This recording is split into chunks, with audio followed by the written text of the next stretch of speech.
ਲੜੀਵਾਰ ਗੁਰਬਾਣੀ ਸ਼ਬਦ ਵਿਚਾਰ। ਅੱਜ ਦੇ ਅੰਮ੍ਰਿਤਮਈ ਬਚਨਾਂ ਦਾ ਪਾਠ ਭਾਈ ਸਾਹਿਬ ਜੀ ਪਾਸੋਂ ਆਪ ਜੀਆਂ ਨੇ ਸਰਵਨ ਕੀਤਾ। ਅੰਮ੍ਰਿਤਮਈ ਬਾਣੀ ਦੀ ਵਿਚਾਰ ਨਾਲ ਸਾਂਝ ਪਾਉਣ ਲਈ ਜੋ ਸਮਾਂ ਪ੍ਰਾਪਤ ਹੋ ਰਿਹਾ ਹੈ, ਮਨ ਬਿਰਤੀਆਂ ਨੂੰ ਇਕਾਗਰ ਕਰਦੇ ਹੋਏ ਨਿਮਾਣੇ ਜੇ ਹੋ ਕੇ ਚਵਰ ਛਤਰ ਤਖਤ ਦੇ ਮਾਲਕ ਧੰਨ ਗੁਰੂ ਗ੍ਰੰਥ ਸਾਹਿਬ ਪਾਤਸ਼ਾਹ ਜੀ ਦੇ ਪਾਵਨ ਚਰਨਾਂ ਦੇ ਵਿੱਚ ਜੁੜਨ ਦਾ ਯਤਨ ਕਰੀਏ। ਧੰਨ ਗੁਰੂ ਤੇਗ ਬਹਾਦਰ ਸਾਹਿਬ ਨੌਵੇਂ ਪਾਤਸ਼ਾਹ ਜੀ ਪਾਵਨ ਸ਼ਲੋਕ ਦੇ ਰਾਹੀਂ ਜੋ ਸਾਨੂੰ ਮਾਨਸਿਕ ਮੰਡਲ ਤੇ ਜੋ ਸਾਨੂੰ ਦੁਨਿਆਵੀ ਜੀਵਾਂ ਨੂੰ ਸਮਝਾਉਣਾ ਚਾਹੁੰਦੇ ਨੇ, ਇੱਕ ਮਨ ਇੱਕ ਚਿੱਤ ਹੋ ਕੇ ਸਮਝਣ ਦਾ ਯਤਨ ਕਰੀਏ ਜੀ। ਵਾਹਿਗੁਰੂ ਸਾਹਿਬ ਜੀ। ਇੱਕ ਓੰਕਾਰ ਸਤ ਗੁਰ ਪ੍ਰਸਾਦ। ਸ਼ਲੋਕ ਮਹਲਾ ਨੌਵਾਂ।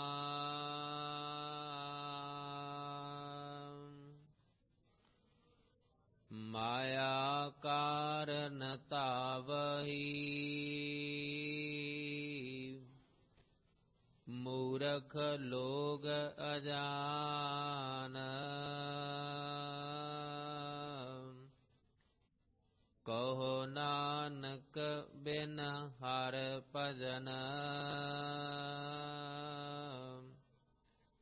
ਬਿਰਥਾ ਜਨਮ ਸਿਰਾਨ।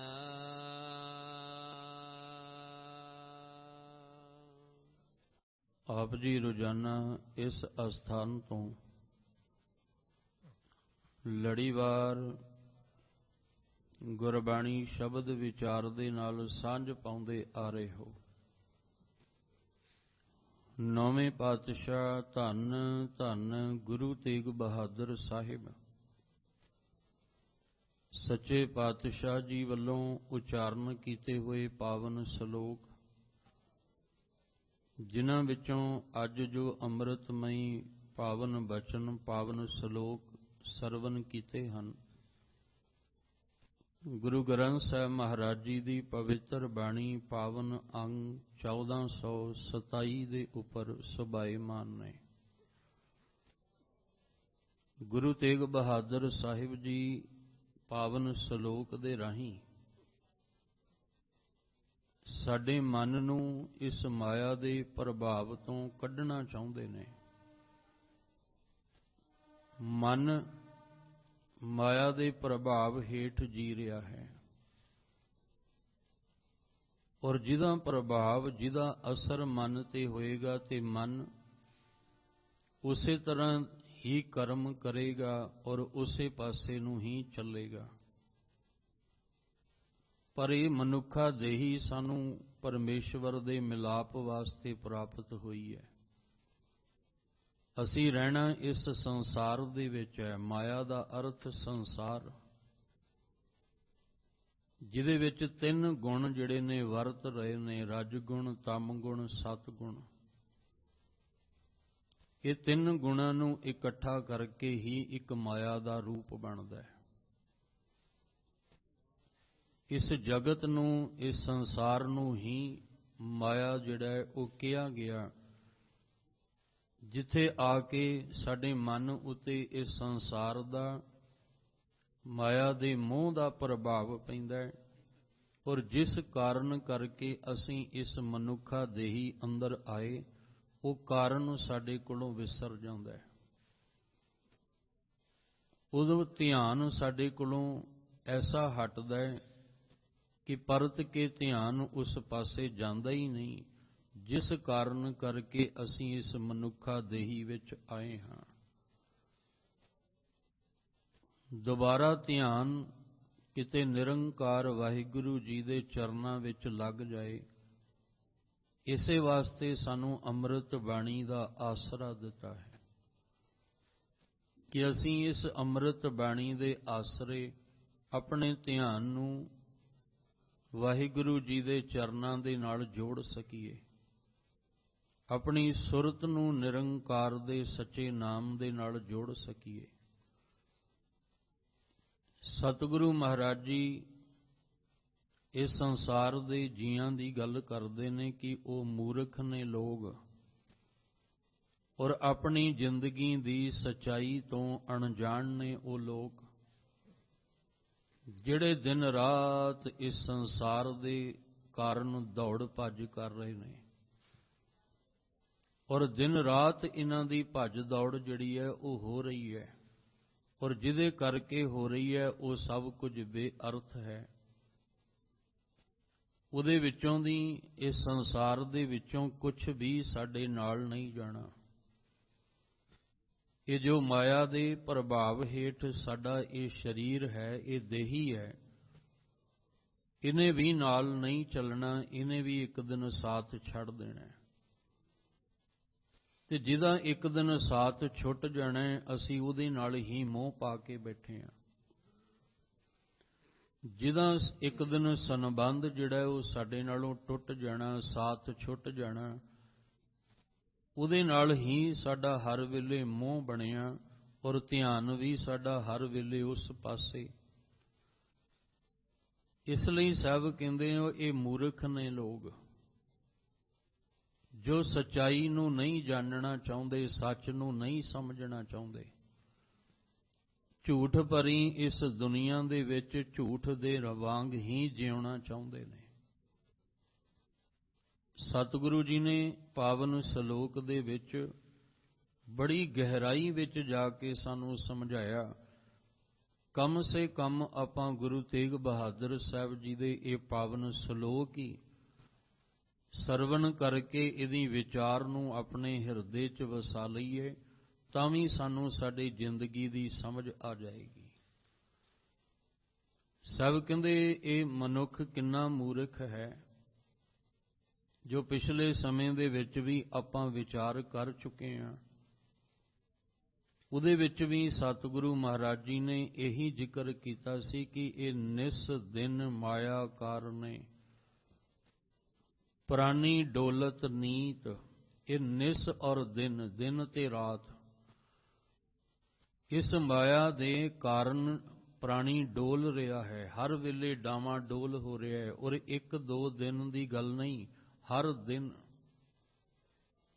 ਦਿਨ ਹਰ ਰਾਤ ਇਹ ਅੰਦਰੋਂ ਡੋਲਦਾ ਹੈ, ਹਰ ਵੇਲੇ ਅੰਦਰੋਂ ਘਬਰਾਉਂਦਾ ਹੈ। ਚਿੰਤਾਵਾਂ ਹਰ ਵੇਲੇ ਅੰਦਰੋਂ ਇਹਨੂੰ ਘੇਰਾ ਪਾਈ ਰੱਖਦੀਆਂ ਨੇ।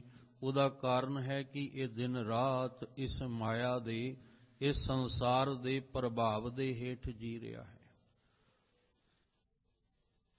ਇਸ ਸੰਸਾਰ ਵਿੱਚ ਇਹਨੇ ਸੱਚ ਨੂੰ ਸਮਝ ਕੇ ਝੂਠ ਦਾ ਪੱਲਾ ਛੱਡਣਾ ਸੀ, ਪਰ ਇਹ ਇਸ ਸੰਸਾਰ ਵਿੱਚ, ਇਸ ਜਗਤ ਵਿੱਚ ਆ ਕੇ ਉਸ ਸੱਚ ਨੂੰ ਨਹੀਂ ਸਮਝ ਸਕਿਆ। ਦੋ ਵਿਚਾਰਾਂ ਸਾਨੂੰ ਅੰਮ੍ਰਿਤ ਬਾਣੀ ਵਿੱਚੋਂ ਦਿੱਤੀਆਂ ਸੀ ਕਿ ਇਹ ਜਗਤ ਦੀ ਰਚਨਾ ਝੂਠੀ ਹੈ, ਪਰ ਦੂਜੇ ਪਾਸੇ ਆਖਿਆ ਸੀ ਕਿ ਇਸੇ ਜਗਤ ਦੇ ਅੰਦਰ ਇੱਕ ਸੱਚ ਵੀ ਵਸਦਾ ਹੈ। ਅਸੀਂ ਜਿਸ ਘਰ ਦੇ ਨਾਲ ਜੁੜੇ ਹਾਂ, ਉਸ ਘਰ ਦੇ ਦੀਵਾਰਾਂ, ਉਸ ਬਿਲਡਿੰਗ ਦੇ ਨਾਲ ਨਹੀਂ ਜੁੜਨਾ। ਅਸੀਂ ਉਹਦੇ ਵਿੱਚ ਰਹਿਣ ਵਾਲੇ ਜਿਹੜੇ ਜੀਵ ਨੇ, ਉਹਨਾਂ ਦੇ ਨਾਲ ਜੁੜਨਾ ਹੈ। ਕਿਸੇ ਦੇ ਵੀ ਅਸੀਂ ਘਰ ਜਾਂਦੇ ਹਾਂ ਤੇ ਉਸ ਘਰ ਦੀਆਂ ਕੰਧਾਂ ਨੂੰ ਮਿਲ ਕੇ ਤੇ ਨਹੀਂ ਆਉਂਦੇ। ਜੋ ਘਰ ਦੇ ਵਿੱਚ ਸਾਜੋ ਸਮਾਨ ਹੁੰਦਾ ਉਹਨੂੰ ਮਿਲ ਕੇ ਨਹੀਂ ਆਉਂਦੇ, ਉਹਦੇ ਨਾਲ ਗੱਲਾਂ ਬਾਤਾਂ ਕਰਕੇ ਨਹੀਂ ਆਉਂਦੇ। ਜਿਹੜਾ ਘਰ ਦੇ ਵਿੱਚ ਜੀਵ ਪ੍ਰਾਣੀ ਹੁੰਦਾ ਉਹਨੂੰ ਮਿਲਣਾ, ਉਹਦੇ ਨਾਲ ਹੀ ਗੱਲਬਾਤ ਹੁੰਦੀ ਹੈ। ਇਸੇ ਤਰ੍ਹਾਂ ਸਾਹਿਬ ਕਹਿੰਦੇ ਆ ਜਿਹੜਾ ਤੇਰਾ ਘਰ ਹੈ, ਸਰੀਰ ਰੂਪੀ ਘਰ, ਤੂੰ ਇਸ ਘਰ ਦੇ ਨਾਲ ਮੋਹ ਨਾ ਪਾ। ਇਸ ਘਰ ਦੇ ਅੰਦਰ ਜਿਹੜਾ ਨਿਰੰਕਾਰ ਹੈ, ਤੂੰ ਉਹਦੇ ਨਾਲ ਜੁੜਨਾ ਹੈ। ਇਹ ਜਗ ਸੱਚੇ ਕੀ ਹੈ ਕੋਠੜੀ, ਸੱਚੇ ਕਾ ਵਿੱਚ ਵਾਸ। ਇਹ ਕੋਠੜੀ ਹੈ ਉਸ ਦੀ, ਔਰ ਇਸ ਕੋਠੜੀ ਦੇ ਵਿੱਚ ਉਹ ਸੱਚ ਨਿਰੰਕਾਰ ਵਾਹਿਗੁਰੂ ਵਸਦਾ ਹੈ। ਅਸੀਂ ਉਸ ਵਾਹਿਗੁਰੂ ਜੀ ਨੂੰ ਮਿਲਣਾ ਹੈ। ਇਸ ਕੋਠੜੀ ਦੇ ਨਾਲ ਨਹੀਂ ਅਸੀਂ ਮੋਹ ਪਾਉਣਾ ਤੇ ਨਾ ਹੀ ਇਹਦੇ ਨਾਲ ਸਾਡਾ ਕੋਈ ਮੇਲ ਹੈ। ਜਗ ਰਚਨਾ ਸਭ ਝੂਠ ਹੈ, ਜਾਣ ਲਿਹੋ ਰੇ ਮੀਤ। ਸਭ ਕਹਿੰਦੇ ਇਹ ਜਿਹੜੀ ਰਚਨਾ ਹੈ ਇਹ ਝੂਠੀ ਹੈ, ਇਹਨੇ ਇੱਕ ਦਿਨ ਬਿਨਸ ਜਾਣਾ ਹੈ। ਇਹ ਸਦੀਵੀ ਨਹੀਂ, ਇਹ ਸਦਾ ਨਹੀਂ।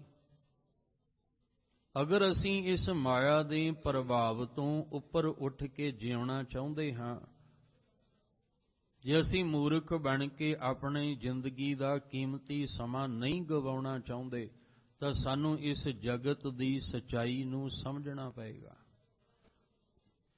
ਤੇ ਜਦੋਂ ਸੱਚਾਈ ਨੂੰ ਸਮਝਾਂਗੇ, ਜਾਗਰਤਾ ਵੀ ਉਦੋਂ ਹੀ ਆਉਂਦੀ ਹੈ, ਸੁਚੇਤ ਹੋਣਾ ਵੀ ਉਦੋਂ ਹੀ ਹੁੰਦਾ ਹੈ, ਸਾਵਧਾਨਤਾ ਵੀ ਉਦੋਂ ਹੀ ਬਣਦੀ ਹੈ ਜਦੋਂ ਸੱਚ ਔਰ ਝੂਠ ਦੀ ਸਮਝ ਆਉਣੀ ਸ਼ੁਰੂ ਹੋ ਜਾਏ।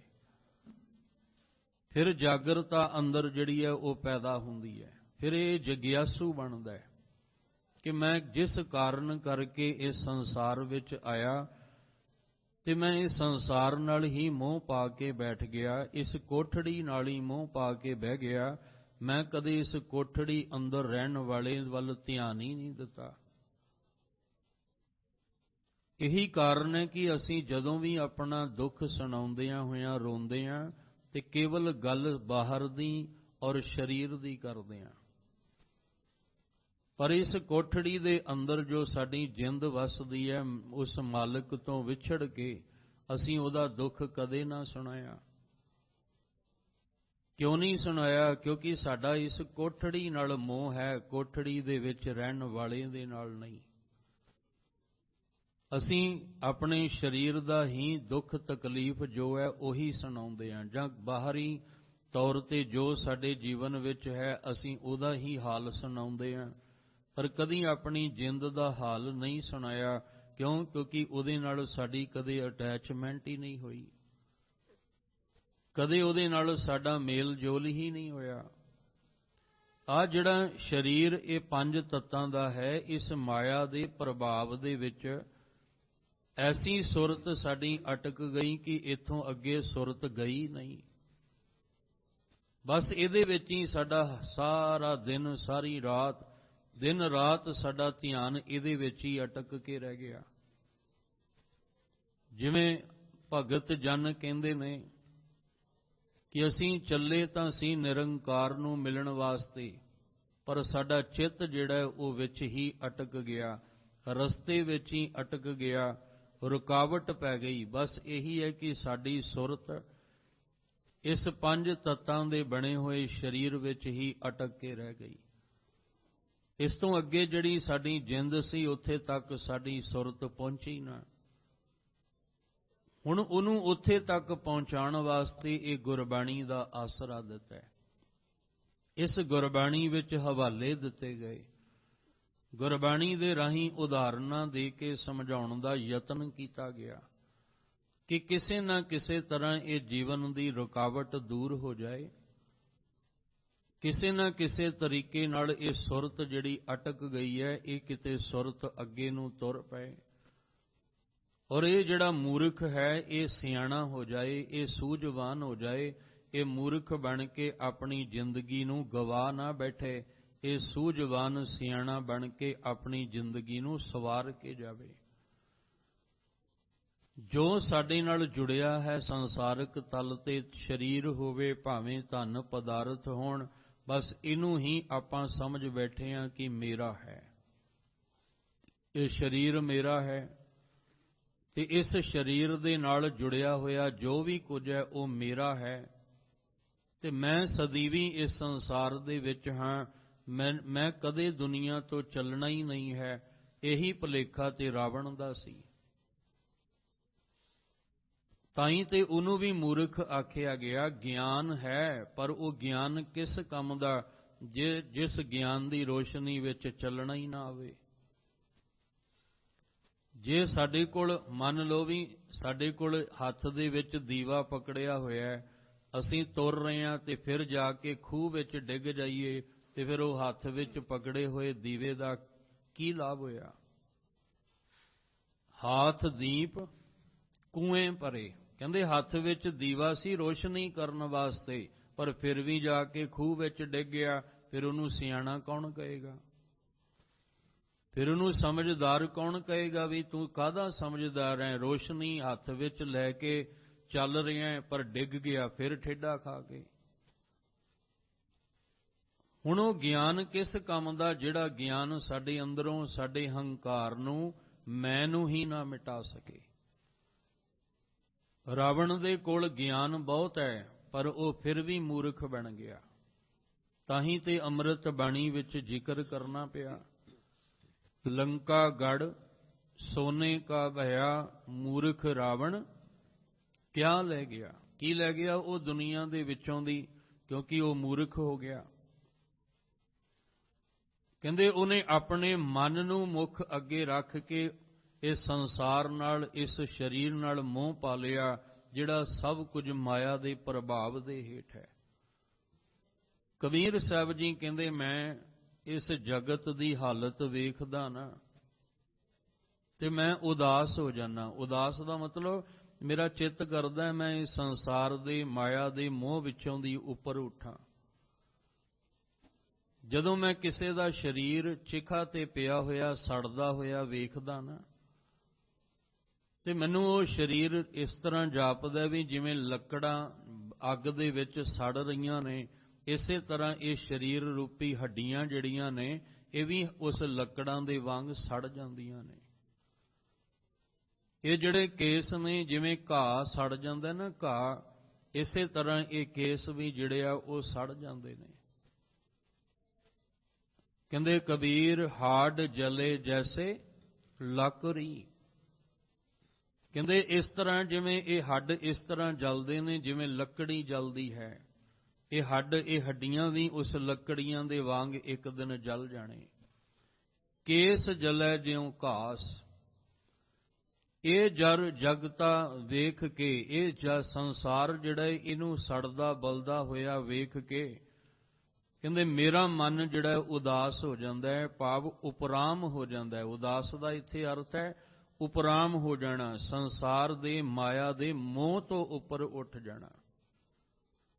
ਇਹ ਜਗ ਜਰਤਾ ਦੇਖ ਕੇ, ਇਹ ਸੰਸਾਰ ਨੂੰ ਇਸ ਤਰ੍ਹਾਂ ਸੜਦਾ ਬਲਦਾ ਹੋਇਆ ਵੇਖ ਕੇ ਮੇਰਾ ਮਨ ਉਪਰਾਮ ਹੋ ਜਾਂਦਾ ਹੈ ਕਿ ਮੈਂ ਇਸ ਮਾਇਆ ਦੇ ਪ੍ਰਭਾਵ ਹੇਠ ਨਹੀਂ ਜਿਉਣਾ, ਕਿਉਂਕਿ ਇੱਕ ਦਿਨ ਇਸ ਸਰੀਰ ਨੇ ਇਸ ਲੱਕੜ ਦੇ ਵਾਂਗ ਸੜ ਕੇ ਸਵਾਹ ਹੋ ਜਾਣਾ ਹੈ। ਇਹ ਇੱਕ ਦਿਨ ਮਿੱਟੀ ਵਿੱਚ ਮਿੱਟੀ ਹੋ ਜਾਏਗਾ। ਫਿਰ ਇਹਦਾ ਮੋਹ ਪਾ ਕੇ ਮੈਂ ਆਪਣੀ ਜ਼ਿੰਦਗੀ ਦਾ ਕੀਮਤੀ ਸਮਾਂ ਕਿਉਂ ਗਵਾਵਾਂ। ਇਹੀ ਕਾਰਨ ਹੈ ਕਿ ਸਤਿਗੁਰੂ ਗੁਰੂ ਤੇਗ ਬਹਾਦਰ ਸਾਹਿਬ ਜੀ ਜਿੱਥੇ ਇਸ ਪਾਵਨ ਸ਼ਲੋਕ ਵਿੱਚ ਕਿਰਪਾ ਕਰਦੇ ਨੇ, ਉੱਥੇ ਸਾਨੂੰ ਸ਼ਬਦ ਦੇ ਰਾਹੀਂ ਵੀ ਸਮਝਾਉਂਦੇ ਆ। ਗੁਰੂ ਸਾਹਿਬ ਜੀ ਕਹਿੰਦੇ, ਬਿਰਥਾ ਕਹੋ ਕੌਣ ਸਿਉ ਮਨ ਕੀ। ਮੈਂ ਇਸ ਮਨ ਦੀ ਕਿਹੜੀ ਕਿਹੜੀ ਅਵਸਥਾ ਨੂੰ ਬਿਆਨ ਕਰਾਂ। ਇਹ ਮਨ ਜਿਹੜਾ ਹੈ ਮਾਇਆ ਦੇ ਮੋਹ ਦੇ ਉਹਦੇ ਪ੍ਰਭਾਵ ਦੇ ਹੇਠ ਜਿਹੜਾ ਜੀ ਰਿਹਾ ਹੈ, ਕਹਿੰਦੇ ਮੈਂ ਇਹਦੀ ਬਿਰਥਾ ਦਾ ਭਾਵ ਹੈ ਅਵਸਥਾ, ਮੈਂ ਕਿਹੜੀ ਕਿਹੜੀ ਅਵਸਥਾ ਜਿਹੜੀ ਹੈ ਇਹਦੀ ਬਿਆਨ ਕਰਾਂ। ਲੋਭ ਗਰਸਿਓ 10 ਹੂੰ ਦਿਸ਼ ਧਾਵਤ। ਕਹਿੰਦੇ ਲੋਭ ਵਿੱਚ ਗਰਸਿਆ ਹੋਇਆ 10 ਦਿਸ਼ਾਵਾਂ ਦੇ ਵਿੱਚ ਦੌੜਦਾ ਪਿਆ ਹੈ, 10 ਦਿਸ਼ਾਵਾਂ ਦੇ ਵਿੱਚ ਜਿਹੜਾ ਉਹ ਭਟਕਦਾ ਪਿਆ ਹੈ। ਐਸਾ 10 ਦਿਸ਼ਾਵਾਂ ਦੇ ਵਿੱਚ ਭਟਕਦਾ ਪਿਆ ਕਿ ਇਹਨੂੰ ਟਿਕਾਈ ਕੋਈ ਨਹੀਂ ਆ ਰਿਹਾ। ਜਿਵੇਂ ਗੁਰੂ ਸਾਹਿਬ ਕਹਿੰਦੇ, ਨਿਸ ਦਿਨ ਮਾਇਆ ਕਾਰਨੇ ਪ੍ਰਾਨੀ ਡੋਲਤ ਨੀਤ। ਇਹ ਦਿਨ ਰਾਤ ਡੋਲ ਰਿਹਾ ਹੈ, ਦਿਨ ਰਾਤ ਇਹ ਭਟਕ ਰਿਹਾ। ਕਿਉਂ? ਕਿਉਂਕਿ ਲੋਭ ਗਰਸਿਓ। ਐਸਾ ਲੋਭ ਵਿੱਚ ਗਰਸਿਆ ਹੋਇਆ ਹੈ ਕਿ ਆਸਾ ਲਾਗਿਓ ਧਨ ਕੀ। ਹਰ ਵੇਲੇ ਅੰਦਰ ਆਸ ਧਨ ਦੀ ਲੱਗੀ ਹੋਈ ਹੈ। ਹੁਣ ਇਹ ਸੁੱਖ ਪਾਉਣ ਵਾਸਤੇ ਭਟਕਦਾ ਕਿ ਮੈਨੂੰ ਸੁੱਖ ਮਿਲ ਜਾਏ, ਧਨ ਵਿੱਚੋਂ ਮਿਲ ਜਾਏ, ਪਦਾਰਥਾਂ ਵਿੱਚੋਂ ਮਿਲ ਜਾਏ। ਉਸ ਸੁੱਖ ਦੀ ਖਾਤਰ ਇਹ ਕੀ ਕਰਦਾ ਹੈ? ਇਹ ਦੁੱਖ ਪਾਉਂਦਾ ਹੈ ਔਰ ਥਾਂ ਥਾਂ ਹਰ ਇੱਕ ਦੇ ਅੱਗੇ ਝੁੱਕ ਕੇ ਉਹਦੀ ਸੇਵਾ ਵਿੱਚ ਜੁੜ ਜਾਂਦਾ ਹੈ। ਇਹੀ ਤੇ ਮਾਇਆ ਦਾ ਪ੍ਰਭਾਵ ਹੈ ਕਿ ਜਣੇ ਖਣੇ ਅੱਗੇ ਝੁੱਕ ਜਾਣਾ, ਜਣੇ ਖਣੇ ਦੇ ਅੱਗੇ ਝੁੱਕ ਕੇ ਉਹਦੀ ਹੋਈ ਸੇਵਾ ਕਰਨ ਲੱਗ ਜਾਣੀ, ਉਹਦੀ ਵਡਿਆਈ ਕਰਨ ਲੱਗ ਜਾਣੀ। ਕਿਉਂ? ਕਿਉਂਕਿ ਇਹਦੇ ਕੋਲੋਂ ਮੈਨੂੰ ਕੁਝ ਮਿਲੇਗਾ। ਲੋਭ ਗਰਸਿਓ ਦਸ਼ ਹੂੰ ਦਿਸ਼ ਧਾਵਤ ਆਸਾ ਲਾਗਿਓ। ਧਨ ਕੀ, ਇਹਦੇ ਅੰਦਰ ਐਸੇ ਧਨ ਦੀ ਆਸ ਲੱਗੀ ਹੋਈ ਹੈ ਕਿ ਲੋਭ ਵਿੱਚ ਗਰਸਿਆ ਹੋਇਆ ਦਸਾਂ ਦਿਸ਼ਾਵਾਂ ਵਿੱਚ ਭਟਕਦਾ ਪਿਆ ਹੈ। ਸੁਖ ਕੇ ਹੇਤ ਬਹੁਤ ਦੁੱਖ ਪਾਵਤ ਸੇਵ ਕਰਤ ਜਨ ਜਨ ਕੀ। ਕਹਿੰਦੇ ਸੁਖ ਲਈ ਚੱਲਦਾ ਹੈ, ਪਰ ਜਿੰਨਾ ਸੁਖ ਲਈ ਚੱਲਦਾ ਹੈ ਉਹਦੇ ਨਾਲੋਂ ਕਈ ਗੁਣਾ ਅੱਗੇ ਦੁੱਖ ਪਾਉਂਦਾ ਹੈ, ਤੇ ਜਨ ਜਨ ਹਰ ਇੱਕ ਜਨ ਦੀ ਸੇਵਾ ਕਰਨ ਲੱਗ ਜਾਂਦਾ ਹੈ। ਸੇਵਾ ਦਾ ਮਤਲਬ ਲੋਭ ਵਿੱਚ ਗਰਸ ਕੇ। ਸੇਵਾ ਦਾ ਮਤਲਬ ਇਹ ਵੀ ਹੈ ਕਿ ਅੰਦਰ ਤੁਹਾਡੇ ਦਇਆ ਵਾਲਾ ਧਰਮ ਵਾਲਾ ਗੁਣ ਹੈ ਤੇ ਤੁਸੀਂ ਸੇਵਾ ਵਿੱਚ ਲੱਗੇ ਹੋ, ਕਿਸੇ ਲੋੜਵੰਦ ਦੀ ਸੇਵਾ 'ਚ। ਕੋਈ ਪਿਆਸਾ ਹੈ, ਉਹਦੀ ਪਿਆਸ ਬੁਝਾਉਣ 'ਚ ਲੱਗੇ ਹੋ। ਕੋਈ ਭੁੱਖਣ ਭਾਣੇ ਹੈ, ਉਹਦੀ ਭੁੱਖ ਮਿਟਾਉਣ 'ਚ ਲੱਗੇ ਹੋ। ਕੋਈ ਲੋੜਵੰਦ ਹੈ, ਉਹਦੀ ਲੋੜ ਨੂੰ ਪੂਰੀ ਕਰਨ ਵਿੱਚ। ਉਹ ਸੇਵਾ ਹੋਰ ਪ੍ਰਕਾਰ ਦੀ ਹੈ, ਪਰ ਇੱਥੇ ਜਿਹੜੀ ਸੇਵਾ ਇਹ ਲੋਭ ਵਿੱਚ ਗਰਸਿਆ ਹੋਇਆ ਹੈ। ਇੱਥੇ ਸੇਵਾ ਹੋਏਗੀ ਵੱਡਿਆਂ ਦੀ, ਧਨਾਢ ਪੁਰਸ਼ਾਂ ਦੀ। ਇੱਥੇ ਜਿਹੜੀ ਸੇਵਾ ਹੋਏਗੀ ਮਾਇਆ ਧਾਰੀਆਂ ਦੀ ਹੋਏਗੀ, ਕਿਉਂਕਿ ਉਹ ਲੋਭ ਵਿੱਚ ਗਰਸਿਆ ਹੋਇਆ। ਉਹ ਚਾਹੁੰਦਾ ਵੀ ਮੈਨੂੰ ਕੁਝ ਮਿਲ ਜਾਏ। ਉਹ ਫਿਰ ਗਰੀਬ ਦੀ ਸੇਵਾ ਨਹੀਂ ਕਰਦਾ, ਉਹ ਮਾਇਆ ਧਾਰੀ ਦੀ ਸੇਵਾ ਕਰਦਾ ਹੈ। ਬਸ ਇਹੀ ਅੰਤਰ ਹੈ। ਸੁਖ ਕੇ ਹੇਤ ਬਹੁਤ ਦੁਖ ਪਾਵਤ ਸੇਵ ਕਰਤ ਜਨ ਜਨ ਕੀ। ਦੁਆਰ ਹੈ ਦੁਆਰ ਸੁਆਨ ਜਿਉ ਭਟਕਤ ਨੈ ਸੁਧ ਰਾਮ ਭਜਨ ਕੀ। ਹੁਣ ਦੋ ਤਰ੍ਹਾਂ ਗੁਰੂ ਤੇਗ ਬਹਾਦਰ ਸਾਹਿਬ ਜੀ ਨੇ ਗੱਲ ਸੁਆਨ ਦੀ ਕੀਤੀ ਹੈ। ਸੁਆਨ ਦਾ ਅਰਥ ਹੁੰਦਾ ਕੁੱਤਾ, ਕੁੱਕਰ। ਇੱਕ ਵਫਾਦਾਰੀ ਵਿੱਚ ਆਉਂਦਾ ਹੈ ਤੇ ਇੱਕ ਹਲਕ ਪੁਣੇ ਵਿੱਚ ਆਉਂਦਾ ਹੈ। ਤੇ ਜਦੋਂ ਉਹ ਹਲਕ ਜਾਂਦਾ ਹੈ ਤੇ ਆਪਣੇ ਹੀ ਮਾਲਕ ਨੂੰ ਕੱਟਦਾ ਹੈ, ਪਰ ਜੇ ਵਫਾਦਾਰੀ ਤੇ ਆ ਜਾਏ ਤੇ ਆਪਣੇ ਮਾਲਕ ਦੀ ਖਾਤਰ ਆਪਣੀ ਜਾਨ ਵੀ ਦੇ ਦਿੰਦਾ ਹੈ। ਇੱਕ ਅਵਗਣ ਉਹਦਾ ਬਿਆਨ ਕੀਤਾ, ਇੱਕ ਉਹਦਾ ਗੁਣ ਬਿਆਨ ਕੀਤਾ। ਅਸੀਂ ਗੁਣ ਲੈਣਾ ਹੈ, ਅਵਗਣ ਛੱਡਣਾ ਹੈ। ਹਰ ਇੱਕ ਇਨਸਾਨ ਦੇ ਵਿੱਚ ਕੁਝ ਚੰਗਿਆਈਆਂ ਤੇ ਕੁਝ ਬੁਰਾਈਆਂ ਹੁੰਦੀਆਂ ਨੇ, ਪਰ ਸਾਡੀ ਫਿਦਰਤ ਪਤਾ ਕੀ ਹੈ? ਅਸੀਂ ਕਿਸੇ ਬੰਦੇ ਦੀ ਚੰਗਿਆਈ ਨਹੀਂ ਵੇਖਦੇ, ਅਸੀਂ ਉਹਦੀ ਬੁਰਾਈ ਵੇਖ ਕੇ ਬਸ ਉਹਨੂੰ ਹੀ ਲੈ ਕੇ ਬੈਠੇ ਹਾਂ। ਉਹਦੇ ਚੰਗਿਆਈ ਵਾਲਾ ਗੁਣ ਅਸੀਂ ਛੱਡ ਦਿੰਦੇ ਹਾਂ। ਪਰ ਸਾਹਿਬ ਕਹਿੰਦੇ ਤੂੰ ਬੁਰਾਈ ਵਾਲਾ ਪਾਸਾ ਛੱਡ, ਉਹਦੇ ਵਿੱਚੋਂ ਜੇ ਕੋਈ ਚੰਗਾ ਗੁਣ ਮਿਲਦਾ ਤੇ ਉਹ ਚੰਗਾ ਗੁਣ ਤੂੰ ਗ੍ਰਹਿਣ ਕਰ ਲੈ। ਜਿਵੇਂ ਇੱਕ ਦਿਨ ਆਪ ਜੀ ਨਾਲ ਸਾਂਝ ਪਾਈ ਸੀ ਕਿ ਜੇ ਗੁਣ ਲੈਣਾ ਹੋਵੇ ਤੇ ਜਾਂਦਾ ਜਾਂਦਾ ਚੋਰ ਵੀ ਕੁਝ ਸਿਖਾ ਜਾਂਦਾ ਹੈ। ਹੁਣ ਜੇ ਦੇਖਿਆ ਜਾਏ ਚੋਰ ਤੇ ਹੈ ਮਾੜਾ, ਚੋਰੀ ਕਰਦਾ ਹੈ, ਪਰ ਉਹ ਜਾਂਦਿਆਂ ਜਾਂਦਿਆਂ ਉਹ ਵੀ ਇੱਕ ਗੁਣ ਸਿਖਾ ਜਾਂਦਾ। ਗੁਣ ਕਿਤੋਂ ਵੀ ਆਪਾਂ ਲੈ ਸਕਦੇ ਹਾਂ। ਜੇ ਸਾਨੂੰ ਕਿਤੋਂ ਵੀ ਸ਼ੁਭ ਗੁਣ ਜਿਹੜਾ ਉਹ ਮਿਲਦਾ, ਦੇਖੋ ਇਹ ਕਮਲ ਦਾ ਫੁੱਲ ਤਾਂ ਚਿੱਕੜ ਵਿੱਚ ਖਿੜਦਾ ਹੈ, ਪਰ ਅਸੀਂ ਉਸ ਚਿੱਕੜ ਵੱਲ ਧਿਆਨ ਨਹੀਂ ਦਿੰਦੇ। ਅਸੀਂ ਧਿਆਨ ਦਿੰਦੇ ਹਾਂ ਉਸ ਖਿੜੇ ਹੋਏ ਕਮਲ ਦੇ ਫੁੱਲ ਵੱਲ। ਜੇ ਚਿੱਕੜ ਵੱਲ ਧਿਆਨ ਦਿਓਗੇ ਤੇ ਤੁਸੀਂ ਕਦੇ ਉਸ ਕਮਲ ਦੇ ਫੁੱਲ ਦੀ ਖੁਸ਼ਬੂ, ਉਹਦੀ ਸੁਗੰਧੀ, ਉਹਦਾ ਰਸ ਲੈ ਹੀ ਨਹੀਂ ਸਕਦੇ। ਅਸੀਂ ਬੁਰਾਈਆਂ ਨਹੀਂ ਵੇਖਣੀਆਂ, ਅਸੀਂ ਚੰਗਿਆਈਆਂ ਵੀ। ਚੰਗਾ ਗੁਣ ਕਿੱਥੋਂ ਸਾਨੂੰ ਮਿਲਣਾ ਹੈ? ਪਰ ਦੁਨੀਆ ਅਵਗਣ ਫਰੋਲਦੀ ਹੈ, ਸ਼ੁਭ ਗੁਣ ਨਹੀਂ ਫਰੋਲਦੀ। ਪਰ ਜਿੱਦਨ ਮਾਲਕ ਨੇ ਸਾਡੇ ਅਵਗਣ ਫਰੋਲ ਲਏ ਤੇ ਸਾਡੇ ਵਿੱਚੋਂ ਵੀ ਗੁਣ ਕੋਈ ਨਹੀਂ ਲੱਭਣਾ। ਅਸੀਂ ਵੀ ਆਪਣੇ ਜੀਵਨ ਅੰਦਰ ਝਾਤੀ ਮਾਰੀਏ ਕਿ ਮਹਾਰਾਜ ਜੀ ਸਾਡੇ ਵਿੱਚ ਕੋਈ ਗੁਣ ਨਹੀਂ ਹੈ, ਤੁਸੀਂ ਕਿਰਪਾ ਕਿਵੇਂ ਕਰੋਗੇ? ਮੈਂ ਤੇ ਅਵਗਣਾਂ ਨਾਲ ਭਰਿਆ। ਤੇ ਮਹਾਰਾਜ ਕਹਿੰਦੇ ਤੂੰ ਆਪਣੇ ਅੰਦਰ ਇਹ ਤਾਂ ਸਮਝ ਲਿਆ ਕਿ ਮੇਰੇ ਵਿੱਚ ਗੁਣ ਕੋਈ ਨਹੀਂ ਆ, ਅਵਗਣਾਂ ਨਾਲ ਭਰਿਆ ਤੇ ਕਿਰਪਾ ਕਰਦੇ ਹੋ। ਪਰ ਜਦੋਂ ਦੁਨੀਆ ਵਿੱਚ ਤੂੰ ਵਿਚਰਦਾ ਹੈ ਤੂੰ ਦੂਜਿਆਂ ਦੀਆਂ ਬੁਰਾਈਆਂ ਫਰੋਲਦਾ ਰਹਿਣਾ। ਦੂਜਿਆਂ ਦੇ ਗੁਣ ਕਦੀ ਕੋ ਫਰੋਲ ਕੇ ਵੇਖੇ ਹੀ ਨਹੀਂ। ਸਾਰੀ ਸਾਰੀ ਦਿਹਾੜੀ ਦੂਜਿਆਂ ਦੇ ਅਵਗਣ ਫਰੋਲਦਾ ਰਹਿਣਾ, ਦੂਜਿਆਂ ਦੀਆਂ ਬੁਰਾਈਆਂ ਹੀ ਕਰਦਾ ਰਹਿਣਾ। ਕਦੀ ਕਿਸੇ ਵਿੱਚੋਂ ਚੰਗਾ ਗੁਣ ਲਿਆ ਹੀ ਨਹੀਂ ਤੂੰ। ਪਰ ਜਦੋਂ ਗੱਲ ਆਪਣੇ ਤੇ ਆਈ ਫਿਰ ਕਹਿੰਦਾ ਕਿਰਪਾ ਕਰੋ ਦੀਨ ਕੇ ਦਾਤੇ ਮੇਰਾ ਗੁਣ ਅਵਗਣ ਨਾ ਵਿਚਾਰੋ ਕੋਈ। ਮਾਟੀ ਕਾ ਕਿਆ ਧੋਪੈ ਸੁਆਮੀ ਮਾਨਸ ਕੀ ਗਤ ਇਹੀ। ਗੁਰੂ ਤੇਗ ਬਹਾਦਰ ਸਾਹਿਬ ਜੀ ਦਾ ਜਿਹੜਾ ਬਚਨ ਤੁਹਾਡੇ ਨਾਲ ਸਾਂਝਾ ਕਰ ਰਿਹਾ ਸਾਂ, ਕਹਿਣ ਲੱਗੇ ਦੁਆਰ ਹੈ ਦੁਆਰ ਸੁਆਨ ਜਿਉਂ ਭਟਕਤ। ਜਿਵੇਂ ਇੱਕ ਕੁੱਤਾ ਹਲਕਿਆ ਹੋਇਆ ਜਾਂ ਲੋਭ ਗ੍ਰਸ ਹੋ ਕੇ ਦੁਆਰਾ ਦੁਆਰ ਭਟਕਦਾ ਪਿਆ ਵੀ ਇੱਥੋਂ ਵੀ ਕੋਈ ਟੁੱਕੜ ਮਿਲ ਜਾਏਗਾ, ਇੱਥੋਂ ਵੀ ਮਿਲ ਜਾਏਗਾ, ਇੱਥੋਂ ਵੀ ਮਿਲ ਜਾਏਗਾ। ਬਸ ਇਹੀ ਹਾਲਤ ਮਨੁੱਖ ਤੇਰੇ ਮਨ ਦੀ ਹੈ। ਇਹ ਕਦੇ ਕਿਸੇ ਦੇ ਦੁਆਰੇ, ਕਦੇ ਕਿਸੇ ਮਾਇਆਧਾਰੀ ਦੇ ਦੁਆਰੇ, ਕਦੇ ਕਿਸੇ ਮਾਇਆਦਾਰੀ ਦੇ ਦੁਆਰੇ ਜਾ ਕੇ ਡਿੱਗ ਜਾਂਦਾ ਹੈ ਕਿ ਮੈਨੂੰ ਇੱਥੋਂ ਕੁਝ ਟੁਕੜ ਜਿਹੜਾ ਉਹ ਮਿਲ ਜਾਏਗਾ। ਪਰ ਜਿਨੇ ਇਹਨੂੰ ਜਨਮ ਦਿੱਤਾ ਹੈ, ਜਿਨੇ ਇਹਦੀ ਸਿਰਜਣਾ ਕੀਤੀ ਹੈ, ਉਸ ਦਾਤੇ ਉੱਤੇ ਭਰੋਸਾ ਨਹੀਂ ਰੱਖਦਾ। ਇਹਨੂੰ ਸਮਝਾਇਆ ਸੀ, ਮੂਰਖ ਨਾ ਬਣ, ਦੱਦਾ ਦਾਤਾ ਏਕ ਹੈ ਸਭ ਕੋ ਦੇਵਨ, ਹਾਰ ਦਿੰਦੇ ਟੋਟ ਨ ਆਵਈ ਅਗਨਤ ਭਰੇ ਭੰਡਾਰ। ਇਹਨੂੰ ਆਖਿਆ ਸੀ ਸਿਆਣਾ ਬਣ, ਮੂਰਖ ਨਾ ਬਣ। ਜਿਹਨੇ ਤੈਨੂੰ ਪੈਦਾ ਕੀਤਾ ਉਹ ਤੈਨੂੰ ਪਾਲੇਗਾ ਵੀ, ਤੈਨੂੰ ਸਹਾਰਾ ਵੀ, ਆਸਰਾ ਵੀ ਉਹ ਦੇਗਾ। ਪਰ ਤੂੰ ਲੋਭ ਦੇ ਗਰਸ ਵਿੱਚ ਹੋ ਕੇ ਦੁਆਰਾ ਦੁਆਰ ਭਟਕਦਾ ਪਿਆ, ਜਿਵੇਂ ਇੱਕ ਕੂਕਰ ਜਿਹੜਾ ਉਹ ਭਟਕਦਾ ਹੈ ਨਾ, ਇਸੇ ਤਰ੍ਹਾਂ ਕਹਿਣ ਲੱਗੇ ਤੂੰ ਵੀ ਭਟਕਦਾ ਹੈ। ਨੈ ਸੁਧ ਰਾਮ ਭਜਨ ਕੀ, ਤੈਨੂੰ ਉਸ ਮਾਲਕ ਦੇ ਭਜਨ ਬੰਦਗੀ ਦੀ ਕੋਈ ਸੁਧ ਹੀ ਨਹੀਂ ਹੈ, ਕੋਈ ਹੋਸ਼ ਹੀ ਨਹੀਂ ਹੈ ਕਿ ਮੈਂ ਐਵੇਂ ਦੁਆਰ ਦੁਆਰ ਭਟਕਦਾ ਪਿਆ, ਮੈਂ ਕਿਉਂ ਨਹੀਂ ਉਹਦੇ ਮਾਲਕ ਦਾ ਵਫਾਦਾਰ ਕੂਕਰ ਬਣ ਜਾਂਦਾ।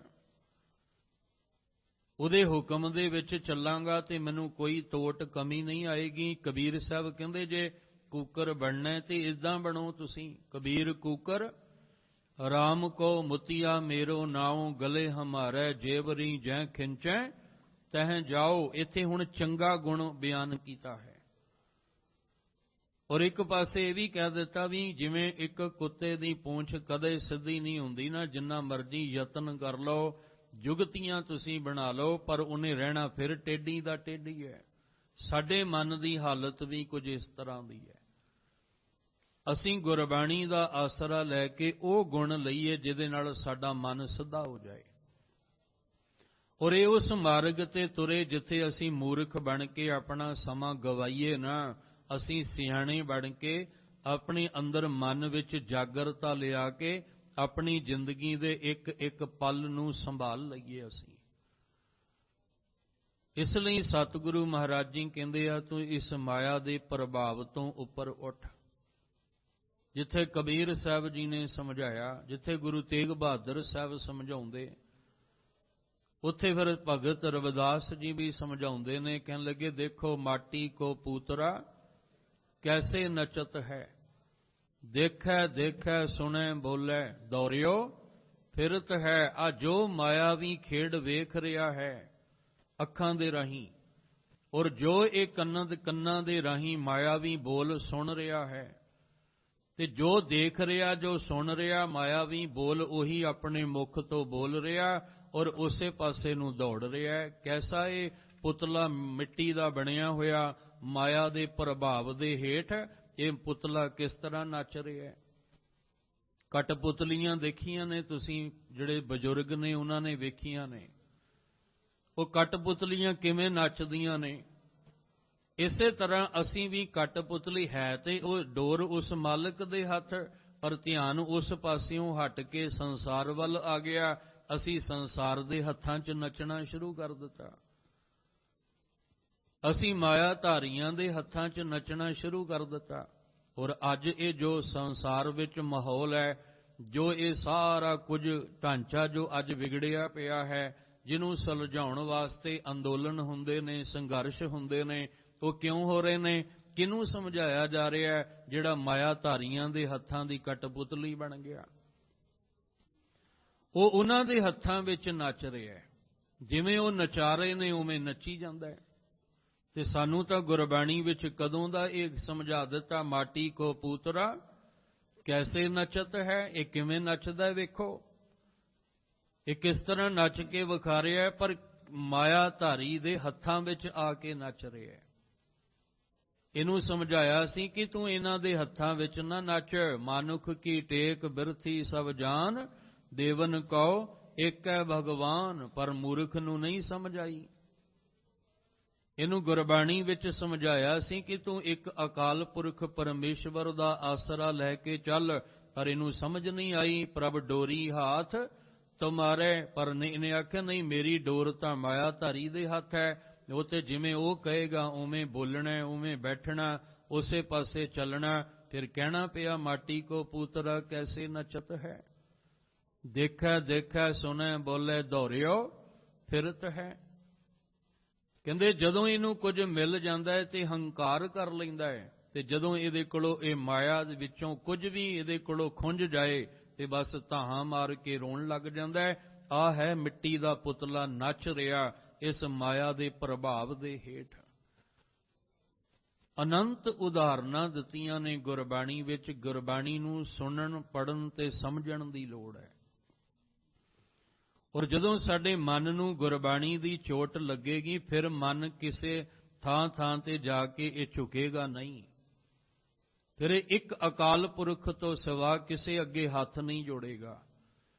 ਫਿਰ ਇੱਕ ਪਰਮੇਸ਼ਵਰ ਦੇ ਸਿਵਾ ਕਿਸੇ ਹੋਰ ਦਾ ਨਾਮ ਨਹੀਂ ਧਿਆਏਗਾ। ਸੇਵਾ ਕਰੇਗਾ ਪਰ ਕਿਹਦੀ? ਲੋੜਵੰਦਾਂ ਦੀ ਸੇਵਾ ਕਰੇਗਾ। ਫਿਰ ਉਹ ਮਾਇਆ ਧਾਰੀਆਂ ਦੀ ਸੇਵਾ ਵਿੱਚ ਨਹੀਂ ਲੱਗੇਗਾ। ਉਹ ਜੋੜੇ ਝਾੜੇਗਾ ਪਰ ਗੁਰੂ ਕੇ ਪਿਆਰ ਵਾਲੇ ਨਾਮ ਦੇ ਰਸੀਆਂ ਦੀ, ਉਹ ਗੁਰਮੁਖ ਜਨਾਂ ਸਤ ਸੰਗੀ ਜਨ ਜਿਹੜੇ ਰੱਬ ਦੇ ਪਿਆਰੇ ਨੇ, ਉਹਨਾਂ ਦੇ ਜੋੜੇ ਝਾੜੇਗਾ। ਉਹ ਮਾਇਆ ਧਾਰੀਆਂ ਦੇ ਜੋੜੇ ਨਹੀਂ ਝਾੜੇਗਾ। ਬਸ ਇਹੀ ਫਰਕ ਹੈ। ਜਿਹੜਾ ਇਸ ਮਾਇਆ ਦੇ ਪ੍ਰਭਾਵ ਤੋਂ ਉੱਪਰ ਉੱਠ ਕੇ ਜਿਹਨੂੰ ਸਮਝ ਆ ਗਈ ਕਿ ਇੱਕ ਕਰਤਾ ਹੈ, ਕਰਨ ਕਾਰਨ ਪ੍ਰਭ ਏਕ ਹੈ ਦੂਸਰ ਨਹੀਂ ਕੋਏ, ਉਹ ਕਦੇ ਵੀ ਕਿਸੇ ਲੋਭ ਗ੍ਰਸ ਹੋ ਕੇ ਨਹੀਂ ਕਿਸੇ ਦੇ ਜੋੜੇ ਝਾੜਦਾ। ਉੱਥੇ ਜੋੜਾ ਵੀ ਨਹੀਂ ਕਿਹਾ ਜਾ ਸਕਦਾ, ਜੁੱਤੀਆਂ ਕਿਹਾ ਜਾ ਸਕਦਾ ਹੈ। ਉਹ ਕਿਸੇ ਹਰ ਇੱਕ ਦੀਆਂ ਜੁੱਤੀਆਂ ਝਾੜਦਾ ਹੈ। ਪਰ ਜਦੋਂ ਉਹਦੇ ਅੰਦਰ ਇਹ ਮਾਇਆਵੀ ਪ੍ਰਭਾਵ ਦਾ ਅਸਰ ਘਟਦਾ ਹੈ, ਇੱਕ ਅਕਾਲ ਪੁਰਖ ਪਰਮੇਸ਼ਵਰ ਨਾਲ ਜੁੜਦਾ ਹੈ, ਫਿਰ ਉਹ ਰੱਬ ਦੇ ਪਿਆਰਿਆਂ ਦੇ ਜੋੜੇ ਝਾੜਦਾ ਹੈ। ਫਿਰ ਉਹ ਅਰਦਾਸ ਕਰਦਾ ਹੈ ਕਿ ਮੇਰੇ ਮਾਲਕ ਜੀ, ਮੈਨੂੰ ਸੁੱਖ ਤੁਹਾਡੇ ਦਰ ਤੋਂ ਚਾਹੀਦਾ ਹੈ, ਮੈਨੂੰ ਇਹਨਾਂ ਦੇ ਦਰਾਂ ਤੋਂ ਨਹੀਂ ਚਾਹੀਦਾ, ਕਿਉਂਕਿ ਇੱਥੇ ਤੇ ਮੈਂ ਸੁੱਖ ਲੈ ਕੇ ਫਿਰ ਦੁਖੀ ਦਾ ਦੁਖੀ ਹਾਂ। ਸੁਖ ਕੇ ਹੇਤ ਬਹੁਤ ਦੁਖ ਪਾਵਤ, ਸੇਵ ਕਰਤ ਜਨ ਜਨ ਕੀ। ਗੁਰੂ ਤੇਗ ਬਹਾਦਰ ਸਾਹਿਬ ਕਹਿੰਦੇ ਸੁੱਖ ਲਈ ਗਿਆ ਪਰ ਦੁੱਖ ਪਾ ਕੇ ਆ ਗਿਆ। ਪਰ ਅਸੀਂ ਇੱਥੇ ਜਿਹੜਾ ਸੁੱਖ ਮੰਗਦੇ ਹਾਂ, ਅੰਤਰਜਾਮੀ ਪੁਰਖ ਵਿਧਾਤੇ ਸ਼ਰਧਾ ਮਨ ਕੀ ਪੂਰੇ, ਨਾਨਕ ਦਾਸ ਇਹ ਸੁਖ ਮੰਗੈ ਮੋਕੋ ਕਰ ਸੰਤਨ ਕੀ ਧੂਰੇ। ਆਹ ਸੁਖ ਮੰਗਣ ਲਈ ਉੱਠ ਕੇ ਆਓ, ਆਲਸ ਦਾ ਤਿਆਗ ਕਰੋ। ਅੰਮ੍ਰਿਤ ਵੇਲੇ ਨੂੰ ਸੰਭਾਲ ਕੇ ਗੁਰੂ ਸਾਹਿਬ ਜੀ ਦੇ ਦਰ ਤੇ ਆ ਕੇ, ਇਸ ਦਰ ਤੇ ਆ ਕੇ ਹੱਥ ਜੋੜ ਕੇ ਮੰਗੋ। ਜੇ ਜੋੜੇ ਝਾੜਨੇ ਆ ਤਾਂ ਆ ਗੁਰਮੁਖ ਸਤ ਸੰਗੀਆਂ ਦੇ, ਰੱਬ ਦੇ ਪਿਆਰਿਆਂ ਦੇ ਜੋੜੇ ਜੋੜੇ ਘਰ ਵਿੱਚ ਖਲੋ ਕੇ ਉਹਨਾਂ ਦੇ ਜੋੜੇ ਪਿਆਰ ਭਾਵਨਾ ਨਾਲ ਝਾੜੋ, ਜਿਹਦੇ ਵਿੱਚੋਂ ਕੁਝ ਤੁਹਾਨੂੰ ਮਿਲੇਗਾ। ਨਿਮਰਤਾ ਵਾਲਾ ਗੁਣ, ਪਿਆਰ ਵਾਲਾ ਗੁਣ ਤੁਹਾਨੂੰ ਮਿਲੇਗਾ। ਅਸੀਂ ਉਹਨਾਂ ਦੇ ਨਹੀਂ ਜੋੜੇ ਝਾੜਨੇ ਜਿਨ੍ਹਾਂ ਦੇ ਲਈ ਇਹ ਹੋਵੇ ਕਿ ਕੁਝ ਟੁੱਕੜ ਜਿਹੜਾ ਉਹ ਸਾਨੂੰ ਮਿਲ ਜਾਏਗਾ। ਤੇ ਸਾਹਿਬ ਕਹਿੰਦੇ ਫਿਰ ਤੂੰ ਸਾਰੀ ਜ਼ਿੰਦਗੀ ਅਜਾਈਂ ਗਵਾ ਲੇਗਾ। ਤੈਨੂੰ ਤੇ ਸਮਝਾਇਆ ਸੀ, ਤਜੋ ਸਿਆਣਪ ਸੁਰਜਨੋ ਸਿਮਰੋ, ਹਰ ਹਰ ਰਾਏ ਏਕ ਆਸ ਹਰ ਮਨ ਰੱਖੋ, ਨਾਨਕ ਦੁਖ ਭਰਮ ਪਉ ਜਾਏ। ਪਰਮੇਸ਼ਵਰ ਦਾ ਆਸਰਾ ਲੈ ਕੇ ਬੈਠੇ ਨੇ, ਕਿਉਂਕਿ ਜਿਹੜੇ ਮਾਇਆਧਾਰੀ ਲੋਕ ਨੇ ਉਹਨਾਂ ਨੇ ਲੋਭ ਦੇ ਵਿੱਚ ਲਿਆਉਣ ਵਾਸਤੇ, ਲੋਭ ਦੇ ਜੰਜਾਲ ਵਿੱਚ ਫਸਾਉਣ ਲਈ ਆ ਸਮੇਂ ਦੇ ਸਾਡੇ ਜਿਹੜੇ ਲੋਕ ਆਪਣੇ ਹੱਕ ਦੀ ਖਾਤਰ ਜੂਝਦੇ ਨੇ, ਉਹਨਾਂ ਨੂੰ ਵੀ ਬੜੇ ਤਰ੍ਹਾਂ ਦੇ ਲਾਲਚ ਦਿੱਤੇ ਗਏ ਹੋਣਗੇ। ਉਹਨਾਂ ਨੂੰ ਵੀ ਬੜੇ ਤਰ੍ਹਾਂ ਦੇ ਲਾਲਚ ਦੇ ਕੇ ਉਹਨਾਂ ਨੂੰ ਕਿਹਾ ਗਿਆ ਹੋਏਗਾ ਵੀ ਤੁਸੀਂ ਅੰਦੋਲਨ ਖਤਮ ਕਰ ਦਿਓ, ਜੋ ਚਾਹੋਗੇ ਤੁਹਾਨੂੰ ਅੰਦਰ ਖਾਤੇ ਮਿਲ ਜਾਏਗਾ। ਪਰ ਉਹਨਾਂ ਆਖਿਆ ਨਹੀਂ, ਅਸੀਂ ਇਹ ਤੁਹਾਡੇ ਮਾਇਆਧਾਰੀਆਂ ਦੇ ਹੱਥਾਂ ਵਿੱਚ ਖੇਡਣ ਨਹੀਂ ਆਏ, ਅਸੀਂ ਤੇ ਉਸ ਅਕਾਲ ਪੁਰਖ ਦੇ ਪੁਜਾਰੀ ਹਾਂ। ਅਸੀਂ ਉਸ ਰੱਬ ਨੂੰ ਧਿਆਉਣ ਵਾਲੇ ਹਾਂ, ਅਸੀਂ ਕਿਸੇ ਬੰਦੇ ਨੂੰ ਧਿਆਉਣ ਵਾਲੇ ਨਹੀਂ। ਤੇ ਜੇ ਤੁਸੀਂ ਮਾਇਆਧਾਰੀ ਦੇ ਹੱਥ ਵਿੱਚ ਕਠਪੁਤਲੀ ਬਣ ਕੇ ਖੇਡ ਰਹੇ ਹੋ, ਅਸੀਂ ਤੁਹਾਡੇ ਹੱਥਾਂ ਦੀ ਕਠਪੁਤਲੀ ਬਣ ਕੇ ਖੇਡਾਂਗੇ, ਫਿਰ ਫਰਕ ਕੀ ਰਹਿ ਗਿਆ? ਫਿਰ ਤੇ ਸਾਡੇ ਉੱਤੇ ਵੀ ਉਹੀ ਜਿਹੜਾ ਉਹ ਹੁਕਮ ਹੋਏਗਾ ਕਿ ਮਾਟੀ ਕੋ ਪੁੱਤਰਾ ਕੈਸੇ ਨਚਤ ਹੈ। ਅਸੀਂ ਤੁਹਾਨੂੰ ਕਹਿੰਦੇ ਆ, ਫਿਰ ਲੋਕ ਕੱਲ ਸਾਨੂੰ ਕਹਿਣਗੇ ਵੀ ਦੇਖੋ ਜਿਵੇਂ ਉਹ ਨੱਚਦਾ ਸੀ ਇਹ ਵੀ ਨੱਚਣ ਲੱਗ ਪਏ। ਇਸ ਲਈ ਸਾਨੂੰ ਇੱਕ ਅਕਾਲ ਪੁਰਖ ਪਰਮੇਸ਼ਵਰ ਰੱਬ ਤੇ ਭਰੋਸਾ ਹੈ, ਕਿਉਂਕਿ ਉਹੀ ਸੁੱਖਾਂ ਦਾ ਦਾਤਾ ਹੈ ਤੇ ਉਹਦੇ ਅੱਗੇ ਹੀ ਅਰਦਾਸ ਕਰਨੀ ਸਾਨੂੰ ਸਿਖਾਈ ਗਈ। ਇਸ ਸੰਸਾਰ ਦੇ ਵਿੱਚ, ਇਸ ਧਰਤੀ ਦੇ ਉੱਤੇ ਕਿੰਨੇ ਪਾਪ ਹੋਏ ਨੇ, ਕਿੰਨੇ ਜ਼ੁਲਮ ਕਰਨ ਵਾਲੇ ਜ਼ਾਲਮ ਇਸ ਧਰਤੀ ਤੇ ਆਏ, ਅਤਿਆਚਾਰ ਕਰਨ ਵਾਲੇ ਅਤਿਆਚਾਰੀ ਆਏ, ਕਤਲ ਕਰਨ ਵਾਲੇ ਕਾਤਲ ਇਸ ਧਰਤੀ ਦੇ ਉੱਤੇ ਆਏ, ਪਰ ਉਹਨਾਂ ਆਪਣਾ ਪੂਰਾ ਜ਼ੋਰ ਲਾ ਲਿਆ। ਪਰ ਜਿਹਨੂੰ ਰੱਬ ਤੇ ਭਰੋਸਾ ਸੀ ਉਹ ਟਸ ਤੋਂ ਮਸ ਨਾ ਹੋਇਆ, ਉਹ ਡੋਲਿਆ ਨਹੀਂ, ਉਹ ਘਬਰਾਇਆ ਨਹੀਂ। ਇੱਥੋਂ ਤੱਕ ਕਿ ਗੁਰੂ ਕਲਗੀਧਰ ਪਾਤਸ਼ਾਹ ਜੀ ਜਦੋਂ ਦੀਵਾਰ ਵਿੱਚ ਚਿੰਨਣਾ ਉਸ ਤੋਂ ਪਹਿਲਾਂ ਕਿੰਨੇ ਲਾਲਚ ਮਾਇਆਵੀ ਪਦਾਰਥਾਂ ਦੇ ਦਿੱਤੇ ਜਾ ਚੁੱਕੇ ਨੇ। ਇੱਕ ਪ੍ਰਕਾਰ ਦਾ ਲਾਲਚ ਥੋੜੀ, ਹਰ ਪ੍ਰਕਾਰ ਦਾ ਲਾਲਚ ਦੇ ਕੇ ਵੇਖ ਲਿਆ, ਹਰ ਪ੍ਰਕਾਰ ਦਾ। ਇੱਥੋਂ ਤੱਕ ਆਪਣੀ ਧੀਆਂ ਦੇ ਨਿਕਾਹ ਕਰਨ ਦੀ ਗੱਲ ਵੀ ਕਹਿ ਦਿੱਤੀ ਕਿ ਜੇ ਤੁਸੀਂ ਸਾਡੀ ਗੱਲ ਮੰਨ ਕੇ ਸਾਡੇ ਈਨ ਨੂੰ ਮੰਨ ਲਓਗੇ, ਜੇ ਇਸਲਾਮ ਕਬੂਲ ਕਰ ਲਓਗੇ ਤੇ ਫਿਰ ਅਸੀਂ ਆਪਣੀ ਧੀਆਂ ਦੇ ਨਿਕਾਹ ਵੀ ਤੁਹਾਡੇ ਨਾਲ ਕਰ ਦਿਆਂਗੇ।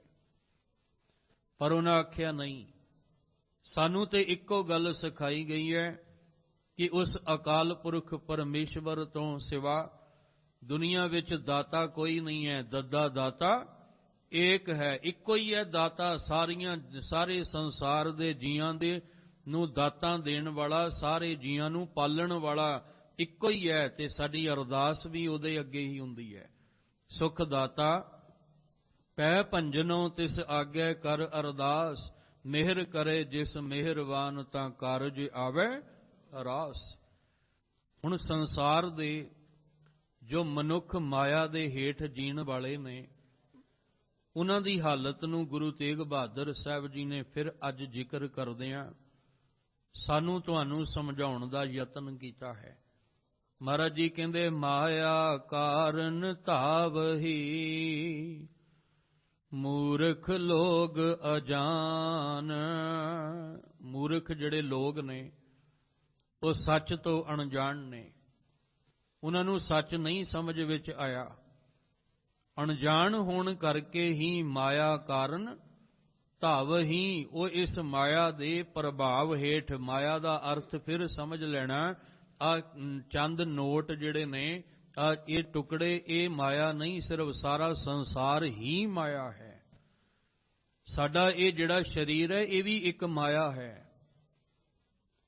ਇਹ ਸਾਰਾ ਜੋ ਵੀ ਸਾਨੂੰ ਦਿਖਾਈ ਦੇ ਰਿਹਾ, ਜਾਂ ਫਿਰ ਇਦਾਂ ਕਹਿ ਲਓ ਕਿ ਜਿਸ ਨੂੰ ਵੇਖ ਕੇ ਸਾਡਾ ਧਿਆਨ ਵਾਹਿਗੁਰੂ ਜੀ ਵੱਲੋਂ ਹਟ ਜਾਏ ਉਹ ਮਾਇਆ ਹੈ। ਸੌਖਾ ਤਰੀਕਾ ਕਿ ਜਿਹਨੂੰ ਵੇਖ ਕੇ ਸਾਡੇ ਅੰਦਰੋਂ ਪਰਮਾਤਮਾ ਭੁੱਲ ਜਾਏ, ਰੱਬ ਭੁੱਲ ਜਾਏ, ਜਿਹਨੂੰ ਵੇਖ ਕੇ ਪਰਮਾਤਮਾ ਦੀ ਬਖਸ਼ਿਸ਼ ਭੁੱਲ ਜਾਏ, ਸਮਝ ਲੈਣਾ ਇਹ ਮਾਇਆ ਹੈ। ਜਿਹਨੇ ਮੇਰੇ ਅੰਦਰ ਪ੍ਰਭਾਵ, ਆਪਣਾ ਅਸਰ ਪਾ ਦਿੱਤਾ, ਆਪਣਾ ਪ੍ਰਭਾਵ ਪਾ ਦਿੱਤਾ, ਜਿਹਦੇ ਕਰਕੇ ਮੈਨੂੰ ਪਰਮੇਸ਼ਵਰ ਭੁੱਲ ਗਿਆ।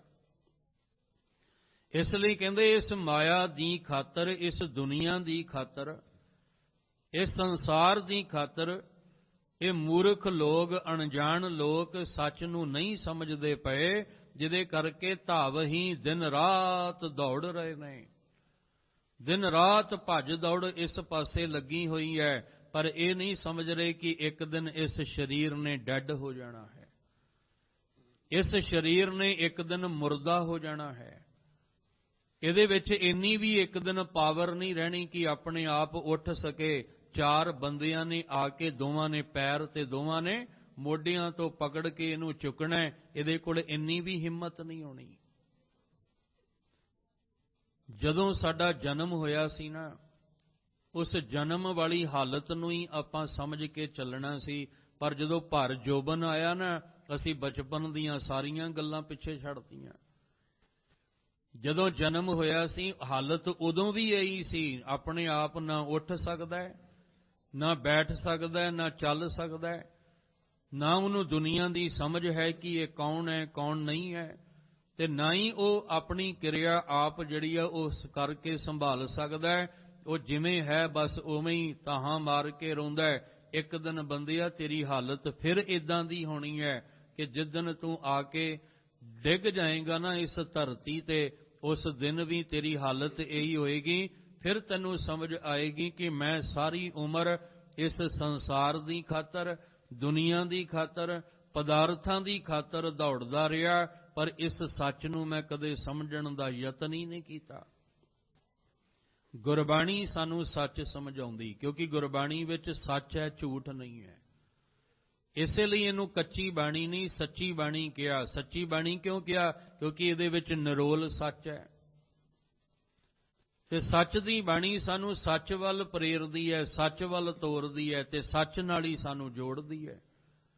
ਅਸੀਂ ਕੱਚ ਨਾਲ ਜੁੜੇ ਹੋਏ ਹਾਂ, ਕੱਚੇ ਰਾਹਾਂ ਤੇ ਤੁਰਦੇ ਹਾਂ। ਸਾਹਿਬ ਕਹਿੰਦੇ ਆ ਮੈਂ ਤੈਨੂੰ ਸੱਚ ਨਾਲ ਜੋੜਾਂ ਤੇ ਸੱਚ ਦੇ ਰਾਹ ਉੱਤੇ ਤੋਰਾਂ।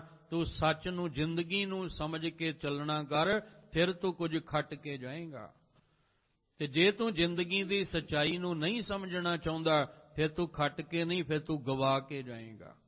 ਗੁਰਮੁਖ ਲਾਹਾ ਲੈ ਗਏ, ਮਨਮੁਖ ਚੱਲੇ ਮੂਲ ਗਵਾਏ ਜਿਉ। ਤੂੰ ਆਪਣਾ ਮੂਲ ਵੀ ਗਵਾ ਕੇ ਚਲਾ ਜਾਏਗਾ। ਇਸ ਲਈ ਹਜੇ ਵੀ ਸਮਾਂ ਹੈ, ਤੂੰ ਸੱਚ ਨੂੰ ਸਮਝਣ ਦੀ ਕੋਸ਼ਿਸ਼ ਕਰ।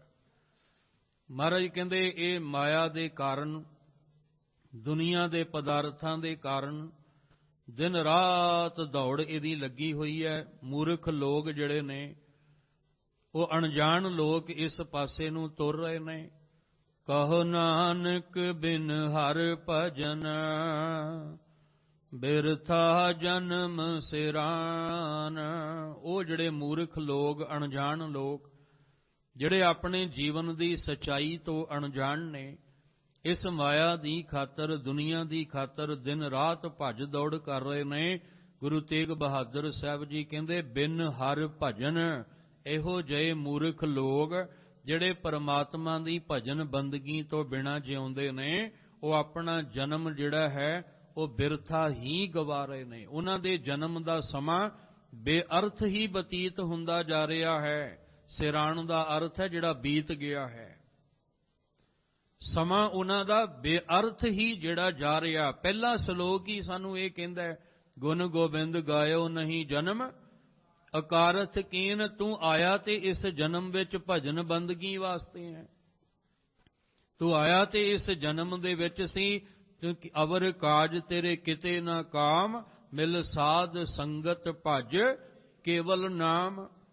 ਤੇ ਬੜੀ ਵਾਰ ਆਪ ਜੀ ਦੇ ਨਾਲ ਇਹ ਗੱਲ ਦੀ ਸਾਂਝ ਪਾਈ ਹੈ ਕਿ ਜਿਸ ਦਰ ਤੇ ਆਪਾਂ ਬੈਠੇ ਹਾਂ, ਇੱਥੇ ਕੋਈ 4 ਪੈਰਾਂ ਵਾਲਾ ਪਸ਼ੂ ਆ ਸਕਦਾ ਹੈ? ਇੱਥੇ ਕੋਈ ਜਿਹੜੇ ਪਰ ਲੱਗੇ ਹੋਏ ਪੰਛੀ ਨੇ ਉਹ ਆ ਸਕਦਾ? ਜੇ ਆਏਗਾ ਤੇ ਅਸੀਂ ਉਹਨੂੰ ਬਾਹਰ ਕੱਢ ਦਿਆਂਗੇ। ਜੇ ਕੋਈ ਪਸ਼ੂ, ਕੋਈ ਜਾਨਵਰ ਆਏਗਾ, ਕੋਈ ਕੀਟ ਪਤੰਗਾ ਆਏਗਾ, ਬਕਾਇਦਾ ਉਹਨੂੰ ਮਾਰਨ ਵਾਸਤੇ ਜਾਂ ਭਜਾਉਣ ਵਾਸਤੇ ਅਸੀਂ ਪ੍ਰਬੰਧ ਕਰਦੇ ਹਾਂ। ਕਿਉਂ? ਕਿਉਂਕਿ ਉਹਦਾ ਇੱਥੇ ਕੀ ਕੰਮ ਹੈ? ਅਸੀਂ ਕਹਿੰਦੇ ਹਾਂ ਇਹਦਾ ਕੀ ਕੰਮ ਹੈ ਇੱਥੇ? ਇੱਥੇ ਤੇ ਮਨੁੱਖ ਜਿਹੜੇ ਨੇ ਉਹ ਆਉਂਦੇ ਨੇ, ਬੈਠਦੇ ਨੇ, ਸੁਣਦੇ ਨੇ, ਬੋਲਦੇ ਨੇ, ਜਪਦੇ ਨੇ, ਪਰ ਅੰਦਰ ਝਾਤੀ ਮਾਰੋ, ਅਸੀਂ ਉਸ ਪਸ਼ੂ ਨੂੰ ਤੇ ਸੋਟੀ ਮਾਰ ਕੇ ਭਜਾ ਦਿੱਤਾ, ਪਰ ਜਿਹੜਾ ਅੰਦਰ ਪਸ਼ੂ ਲੈ ਕੇ ਬੈਠੇ ਹੋਏ ਆ, ਉਹ ਬਾਹਰ ਦਾ ਪੰਛੀ ਤੇ ਅਸੀਂ ਉਡਾ ਦਿੱਤਾ ਆਵਾਜ਼ ਦੇ ਕੇ, ਤੇ ਜਿਹੜਾ ਅੰਦਰ ਦਾ ਪੰਛੀ ਹੈ ਉਹਦਾ ਪਤਾ ਹੀ ਨਹੀਂ ਕਿਹੜੇ ਵੇਲੇ ਉੱਡ ਜਾਣਾ ਉਹਨੇ। ਅਸੀਂ ਬਾਹਰੋਂ ਤੇ ਕੀਟ ਪਤੰਗਾ ਸੋਚਿਆ ਵੀ ਜ਼ਹਿਰੀਲਾ ਹੈ, ਕਿਤੇ ਕੱਟ ਨਾ ਲਵੇ। ਅੱਜ ਜਦੋਂ ਗਰਮੀਆਂ ਦੇ ਦਿਨ ਆਉਂਦੇ ਆ ਤੇ ਕਿੰਨਾ ਘਬਰਾਉਂਦੇ ਆ ਵੀ ਮੱਛਰ ਕਿਤੇ ਕੱਟ ਨਾ ਲਵੇ, ਤੇ ਜਿਹੜਾ ਅੰਦਰ ਜ਼ਹਿਰ ਭਰੀ ਪਈ ਹੈ ਉਹਦੀ ਸਾਨੂੰ ਚਿੰਤਾ ਹੀ ਕੋਈ ਨਹੀਂ, ਉਹਦਾ ਫਿਕਰ ਹੀ ਕੋਈ ਨਹੀਂ ਕਿ ਅੰਦਰ ਜ਼ਹਿਰੀਲਾ ਹੋਇਆ ਪਿਆ। ਅਸਲ ਵਿੱਚ ਮਹਾਰਾਜ ਕਹਿੰਦੇ ਆ ਤੂੰ ਸਾਰੇ ਅਵਗਣ ਲੈ ਕੇ ਆਇਆ, ਆਪਣੇ ਅੰਦਰ ਝਾਤੀ ਮਾਰ। ਇਹ ਜਿਹੜੇ ਪਸ਼ੂ ਬਿਰਤੀ ਹੈ ਇਹਨੂੰ ਖਤਮ ਕਰ, ਜਿਹੜੀ ਅੰਦਰ ਨਫ਼ਰਤ ਦੀ ਜ਼ਹਿਰ ਭਰੀ ਬੈਠਾ ਹੈ ਇਹਨੂੰ ਖਤਮ ਕਰ, ਤੇ ਆਪਣੇ ਅੰਦਰ ਸੁਚੇਤ ਹੋ ਜਾ। ਕਿਉਂਕਿ ਆ ਪੰਛੀ ਜਿਹੜਾ ਜਿੰਦ ਰੂਪੀ ਬੈਠਾ, ਇਹਨੇ ਇੱਕ ਦਿਨ ਪਿੰਜਰਾ ਛੱਡ ਕੇ ਉੱਡ ਜਾਣਾ ਹੈ। ਪਰ ਜੇ ਤੂੰ ਭਜਨ ਬੰਦਗੀ ਤੋਂ ਬਿਨਾਂ ਆਪਣੀ ਜ਼ਿੰਦਗੀ ਦਾ ਸਮਾਂ ਲੰਘਾਰਿਆ ਤੇ ਧਿਆਨ ਰੱਖੀ, ਫਿਰ ਸਾਰੀ ਜ਼ਿੰਦਗੀ ਦਾ ਸਮਾਂ ਤੇਰਾ ਬੇਅਰਥ ਹੀ ਜਾ ਰਿਹਾ ਹੈ, ਕਿਸੇ ਕੰਮ ਨਹੀਂ ਆਉਣਾ।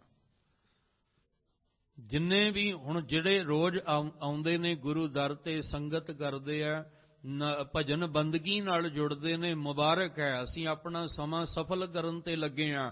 ਪਰ ਕਈ ਐਸੇ ਨੇ ਜਿਹੜਾ ਨੇ ਖਾ ਲਿਆ, ਸੌਂ ਲਿਆ, ਦੁਨੀਆ ਵਿੱਚ ਮौज ਮਸਤੀ ਕਰ ਲਈ, ਬਸ ਦੁਨੀਆ ਦੇ ਰੰਗਾਂ ਵਿੱਚ ਰੰਗ ਗਏ।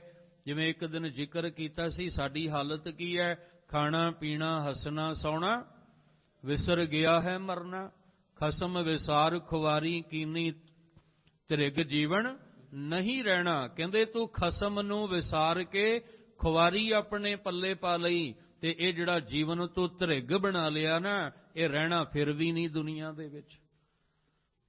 ਅਸੀਂ ਜਿੰਨੇ ਮਰਜ਼ੀ ਠੱਗੀਆਂ ਹੇਰਾ ਫੇਰੀਆਂ ਕਰ ਲਈਏ, ਮਾੜੇ ਤੋਂ ਮਾੜੇ ਕਰਮ ਕਰ ਲਈਏ, ਕਿ ਅਸੀਂ ਦੁਨੀਆ 'ਚ ਸਦਾ ਰਹਿ ਜਾਾਂਗੇ? ਰਹਿਣਾ ਤੇ ਫਿਰ ਵੀ ਨਹੀਂ ਹੈ, ਜਾਣਾ ਤੇ ਫਿਰ ਵੀ ਇੱਕ ਦਿਨ ਹੈ ਦੁਨੀਆ ਤੋਂ। ਤੇ ਫਿਰ ਅਸੀਂ ਮਾੜੇ ਕਰਮ ਕਰਕੇ ਕਿਉਂ ਜਾਈਏ? ਬੁਰੇ ਕਰਮ ਕਰਕੇ ਕਿਉਂ ਦੁਨੀਆ ਤੋਂ ਚਲੀਏ? ਨੇਕ ਕਰਮ ਕਰਕੇ ਜਾਓ, ਚੰਗੇ ਕਰਮ ਕਰਕੇ ਜਾਓ।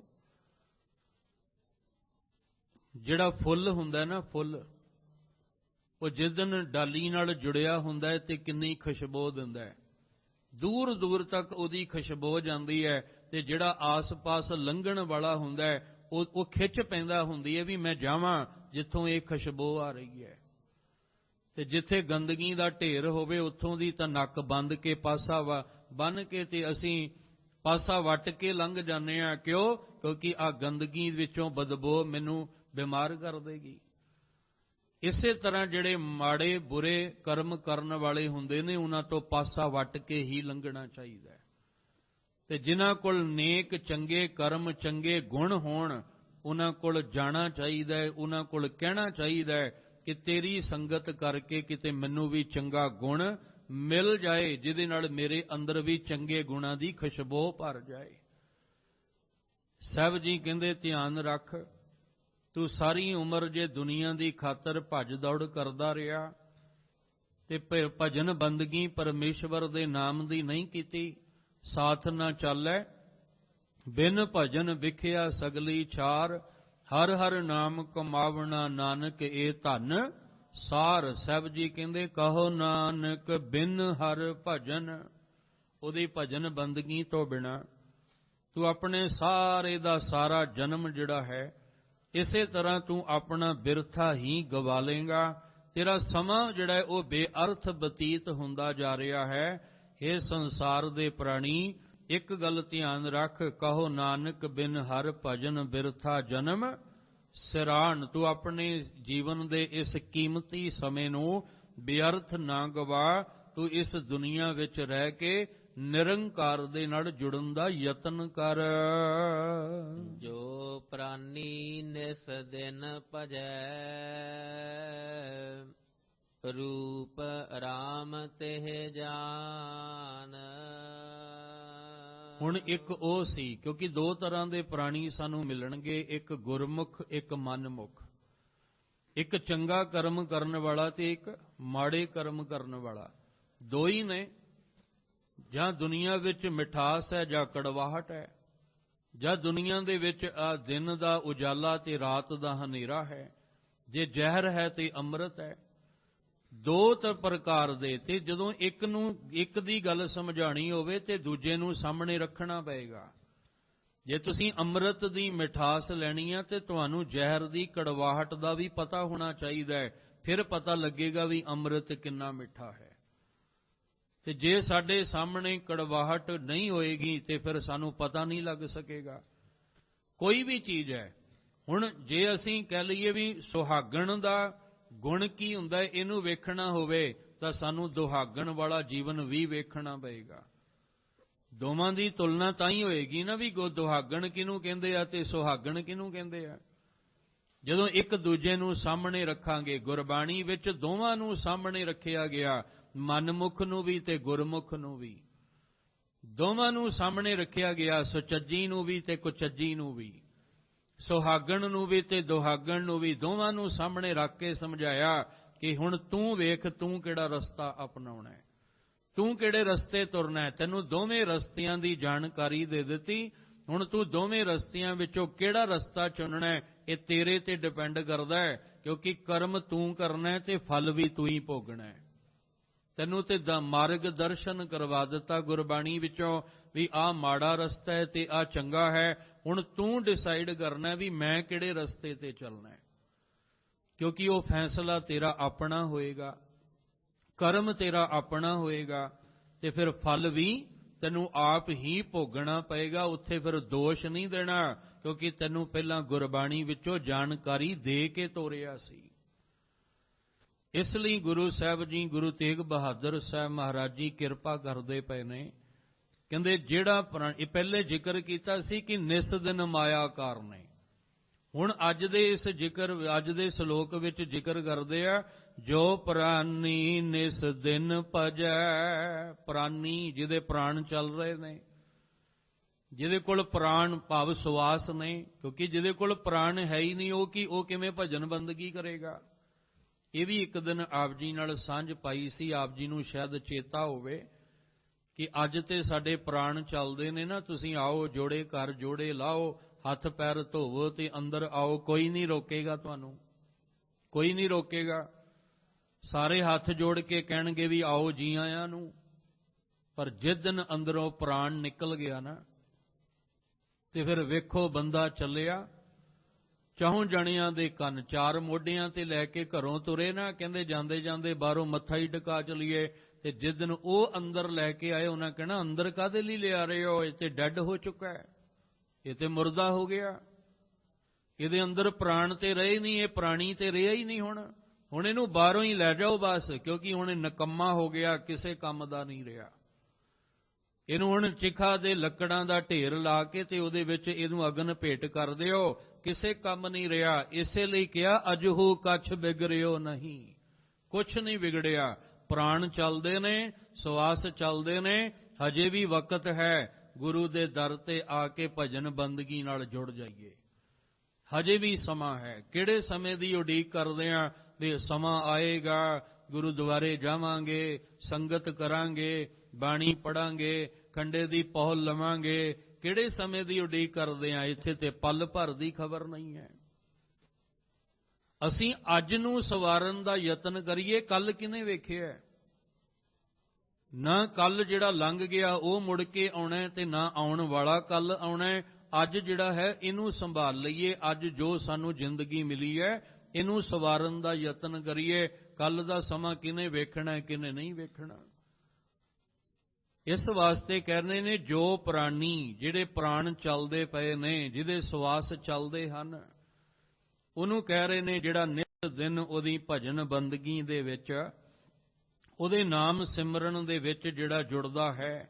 ਜੋ ਪ੍ਰਾਨੀ ਨਿਸ ਦਿਨ ਭਜੈ, ਰੂਪ ਰਾਮ ਤਹਿ ਜਾਨ। ਜਿਹਨੇ ਦਿਨ ਰਾਤ ਹਰ ਦਮ ਹਰ ਸਵਾਸ ਉਹਦੀ ਭਜਨ ਬੰਦਗੀ ਨਾਲ ਆਪਣੇ ਅੰਦਰ ਨੂੰ ਜੋੜ ਲਿਆ, ਮਨ ਸੁਰਤ ਕਰਕੇ ਜਿਹੜਾ ਉਹਦੇ ਨਾਮ ਦੇ ਨਾਲ ਭਜਨ ਬੰਦਗੀ ਦੇ ਨਾਲ ਦਿਨ ਰਾਤ ਜੁੜ ਗਿਆ, ਕਹਿੰਦੇ ਉਹ ਇੱਕ ਦਿਨ ਉਸ ਰਮੇ ਹੋਏ ਰਾਮ ਦਾ ਰੂਪ ਹੋ ਜਾਂਦਾ ਹੈ। ਦੋ ਅਰਥ ਇਹਦੇ ਸਮਝ ਲੈਣਾ। ਕਹਿੰਦੇ ਰੂਪ ਰਾਮ ਤਹਿ ਜਾਨ। ਇੱਕ ਦਾ ਅਰਥ ਇਹਦਾ ਇਹ ਹੋ ਗਿਆ ਵੀ ਜਿਹੜਾ ਦਿਨ ਰਾਤ ਭਜਨ ਬੰਦਗੀ ਵਿੱਚ ਜੁੜਿਆ ਪਿਆ ਹੈ, ਹਰ ਦਮ ਜੁੜ ਗਿਆ, ਉਹ ਇੱਕ ਦਿਨ ਰਾਮ ਦਾ ਰੂਪ ਹੋ ਜਾਂਦਾ ਹੈ। ਪਰ ਇੱਕ ਦਿਨ ਉਹਨੂੰ ਅੰਦਰ ਜਿਹੜਾ ਰਾਮ ਦਾ ਅੰਦਰ ਵੀ ਇੱਕ ਰੂਪ ਹੈ, ਜਿਹਨੂੰ ਅਸੀਂ ਜਿੰਦ ਕਹਿੰਦੇ ਆ, ਜਿਹਨੂੰ ਰੱਬੀ ਜੋਤ ਕਹਿੰਦੇ ਆ। ਸਭ ਮੈਂ ਜੋਤ, ਜੋਤ ਹੈ ਸੋਈ। ਅਸੀਂ ਜਾਣਨਾ ਕੀ ਹੈ? ਅਸੀਂ ਅੰਦਰ ਦੀ ਉਸ ਰੱਬੀ ਜੋਤ ਨੂੰ ਤੇ ਜਾਣਨਾ ਹੈ।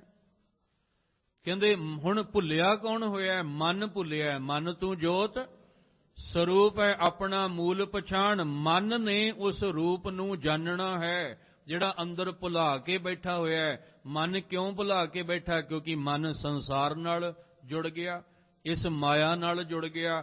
ਹੁਣ ਮਨ ਵਿੱਚ ਮਾਇਆ ਦੇ ਰੂਪ ਤਾਂ ਬਣਦੇ ਨੇ, ਪਰ ਅੰਦਰ ਰੱਬੀ ਜੋਤ ਦਾ ਰੂਪ ਨਹੀਂ ਬਣਦਾ।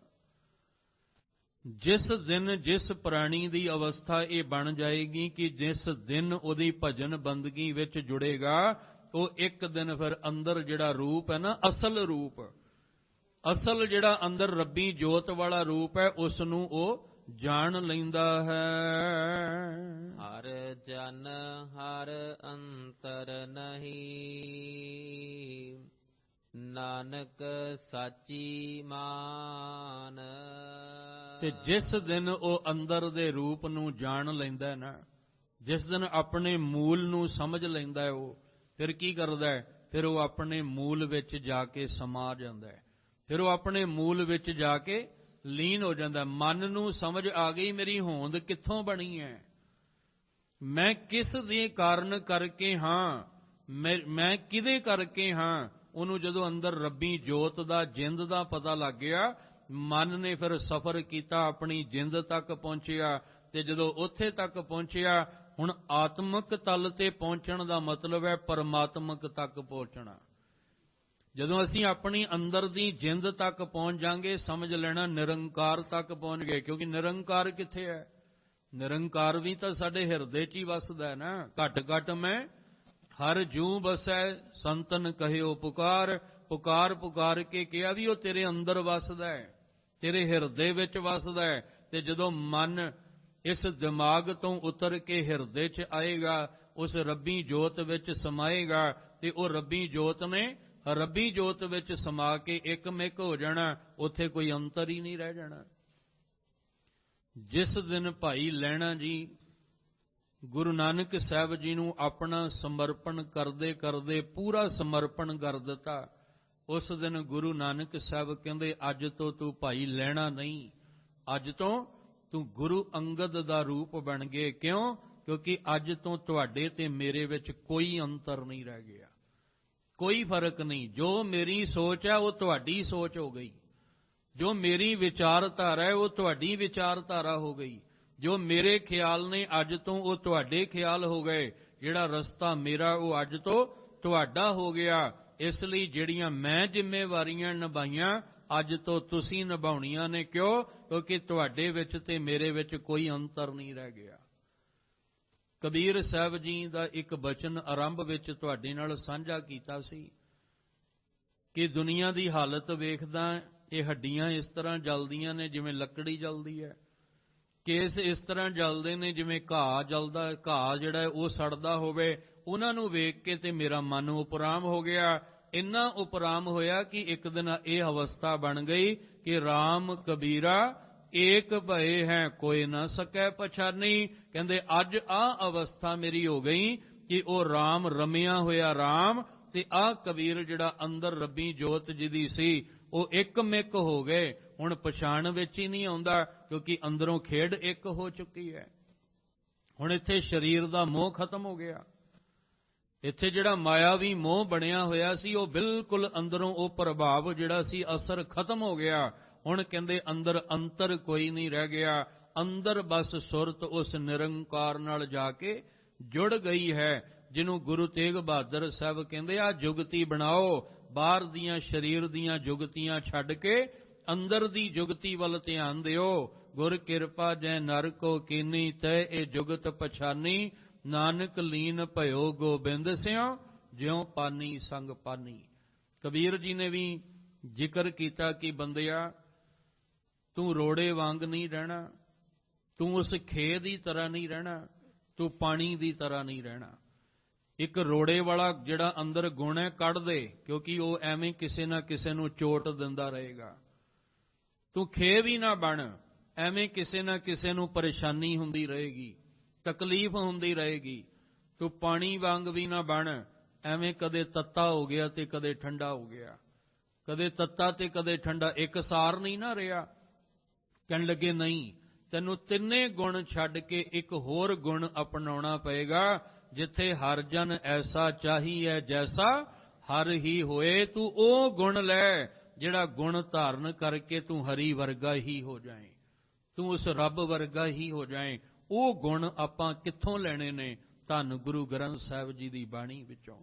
ਉਹ ਸ਼ੁਭ ਗੁਣ ਸਾਨੂੰ ਦਿੱਤੇ ਨੇ ਭਗਤ ਜਨਾਂ ਦੀ ਬਾਣੀ ਚੋਂ, ਗੁਰੂ ਸਾਹਿਬ ਦੀ ਬਾਣੀ ਚੋਂ, ਤਾਂ ਕਿ ਅਸੀਂ ਉਹ ਗੁਣ ਗ੍ਰਹਿਣ ਕਰਕੇ ਆਪਣੀ ਅਵਸਥਾ ਇਹ ਬਣਾ ਲਈਏ ਜਿਹਨੂੰ ਅੱਜ ਗੁਰੂ ਤੇਗ ਬਹਾਦਰ ਸਾਹਿਬ ਸੱਚੇ ਪਾਤਸ਼ਾਹ ਜੀ ਆਖਦੇ ਨੇ ਕਿ ਹਰ ਜਨ ਹਰ ਅੰਤਰ ਨਹੀਂ ਨਾਨਕ ਸਾਚੀ ਮਾਨ। ਇਹ ਸੱਚੀ ਗੱਲ ਕਰਕੇ ਮੰਨ ਲਓ, ਇਹਦੇ 'ਚ ਕੋਈ ਦੋ ਰਾਵਾਂ ਨਹੀਂ, ਕੋਈ ਝੂਠ ਨਹੀਂ ਹੈ। ਜਿਹਨੇ ਉਹ ਦਿਨ ਰਾਤ ਉਹਦੀ ਭਜਨ ਬੰਦਗੀ ਵਿੱਚ ਜੁੜਨਾ ਕੀਤਾ ਹੈ, ਉਹ ਇੱਕ ਦਿਨ ਉਹਦੇ ਗੁਣ ਇਕੱਠੇ ਕਰਦੇ ਕਰਦੇ ਇੱਕ ਦਿਨ ਉਹਦਾ ਹੀ ਰੂਪ ਹੋ ਕੇ ਇਹ ਕਹਿੰਦੇ ਇੱਕਮਿਕ ਹੋ ਜਾਂਦਾ ਹੈ, ਜਿਹਦੇ ਵਿੱਚ ਕੋਈ ਅੰਤਰ ਫਰਕ ਰਹਿ ਹੀ ਨਹੀਂ ਜਾਂਦਾ ਹੈ।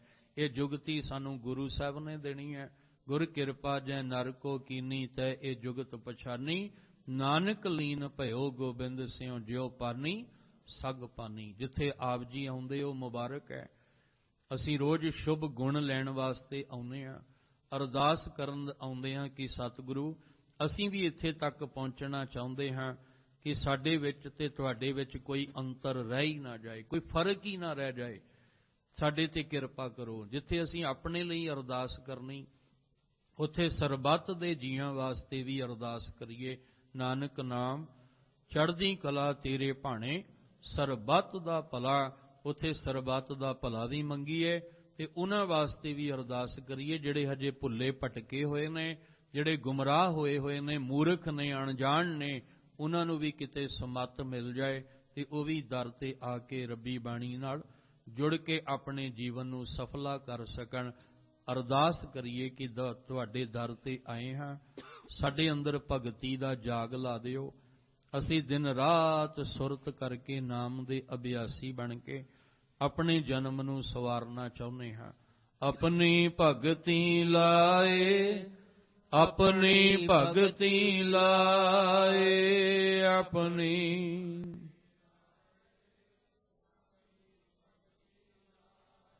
ਫਿਰਤ ਫਿਰਤ ਪ੍ਰਭ ਆਇਆ, ਫਿਰਤ ਫਿਰਤ ਪ੍ਰਭ ਆਇਆ।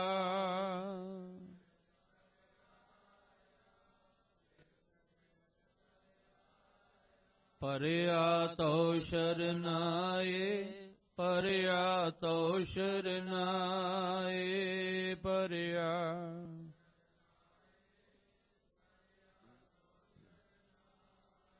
ਨਾਨਕ ਕੀ ਪ੍ਰਭ ਬੇਨਤੀ, ਨਾਨਕ ਕੀ ਪ੍ਰਭ ਬੇਨਤੀ।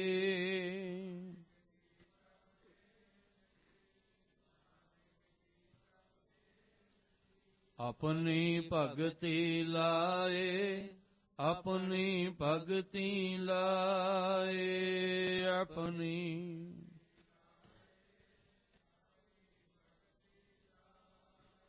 ਇਹ ਅਰਦਾਸ ਹੈ ਸਾਡੀ ਤੁਹਾਡੀ ਸਭਨਾਂ ਦੀ। ਸਤਿਗੁਰੂ ਸਭਨਾਂ ਨੂੰ ਚੜ੍ਹਦੀ ਕਲਾ ਵਾਲਾ ਜੀਵਨ ਬਖਸ਼ਣ, ਬਾਣੇ ਬਾਣੀ ਦੇ ਨਾਲ ਨਿਤਨੇਮ ਅੰਮ੍ਰਿਤ ਵੇਲੇ ਦੇ ਨਾਲ ਜੋੜੀ ਰੱਖਣ, ਤਾਂ ਕਿ ਲੋਕ ਸੁਖੀਏ ਪਰਲੋਕ ਸੁਹੇਲੇ। ਨਾਨਕ ਹਰ ਪ੍ਰਭ ਆਪੇ ਮੇਲੇ ਜੀਵਨ ਬਣ ਸਕੇ। ਅੱਜ ਦੀ ਵਿਚਾਰ ਕਰਦਿਆਂ ਹੋਇਆਂ ਬੇਅੰਤ ਭੁੱਲਾਂ ਹੋਈਆਂ ਸਤਿਗੁਰੂ ਬਖਸ਼ ਦੇਣ। ਅੱਗੇ ਤੋਂ ਮਿਹਰ ਦਾ ਹੱਥ ਰੱਖਣ। ਗੁਰੂ ਤੇਗ ਬਹਾਦਰ ਸਾਹਿਬ ਜੀ ਦੇ ਪਾਵਨ ਬਚਨ ਆਪਣੇ ਹਿਰਦੇ ਅੰਦਰ ਵਸਾ ਲਈਏ ਜੀ। ਜੋ ਪ੍ਰਾਨੀ ਨਿਸ ਦਿਨ ਭਜੈ, ਰੂਪ ਰਾਮ ਤਹਿ ਜਾਨ। ਹਰ ਜਨ ਹਰ ਅੰਤਰ ਨਹੀਂ, ਨਾਨਕ ਸਾਚੀ ਮਾਨ। ਵਾਹਿਗੁਰੂ ਜੀ ਕਾ ਖਾਲਸਾ, ਵਾਹਿਗੁਰੂ ਜੀ ਕੀ ਫਤਿਹ।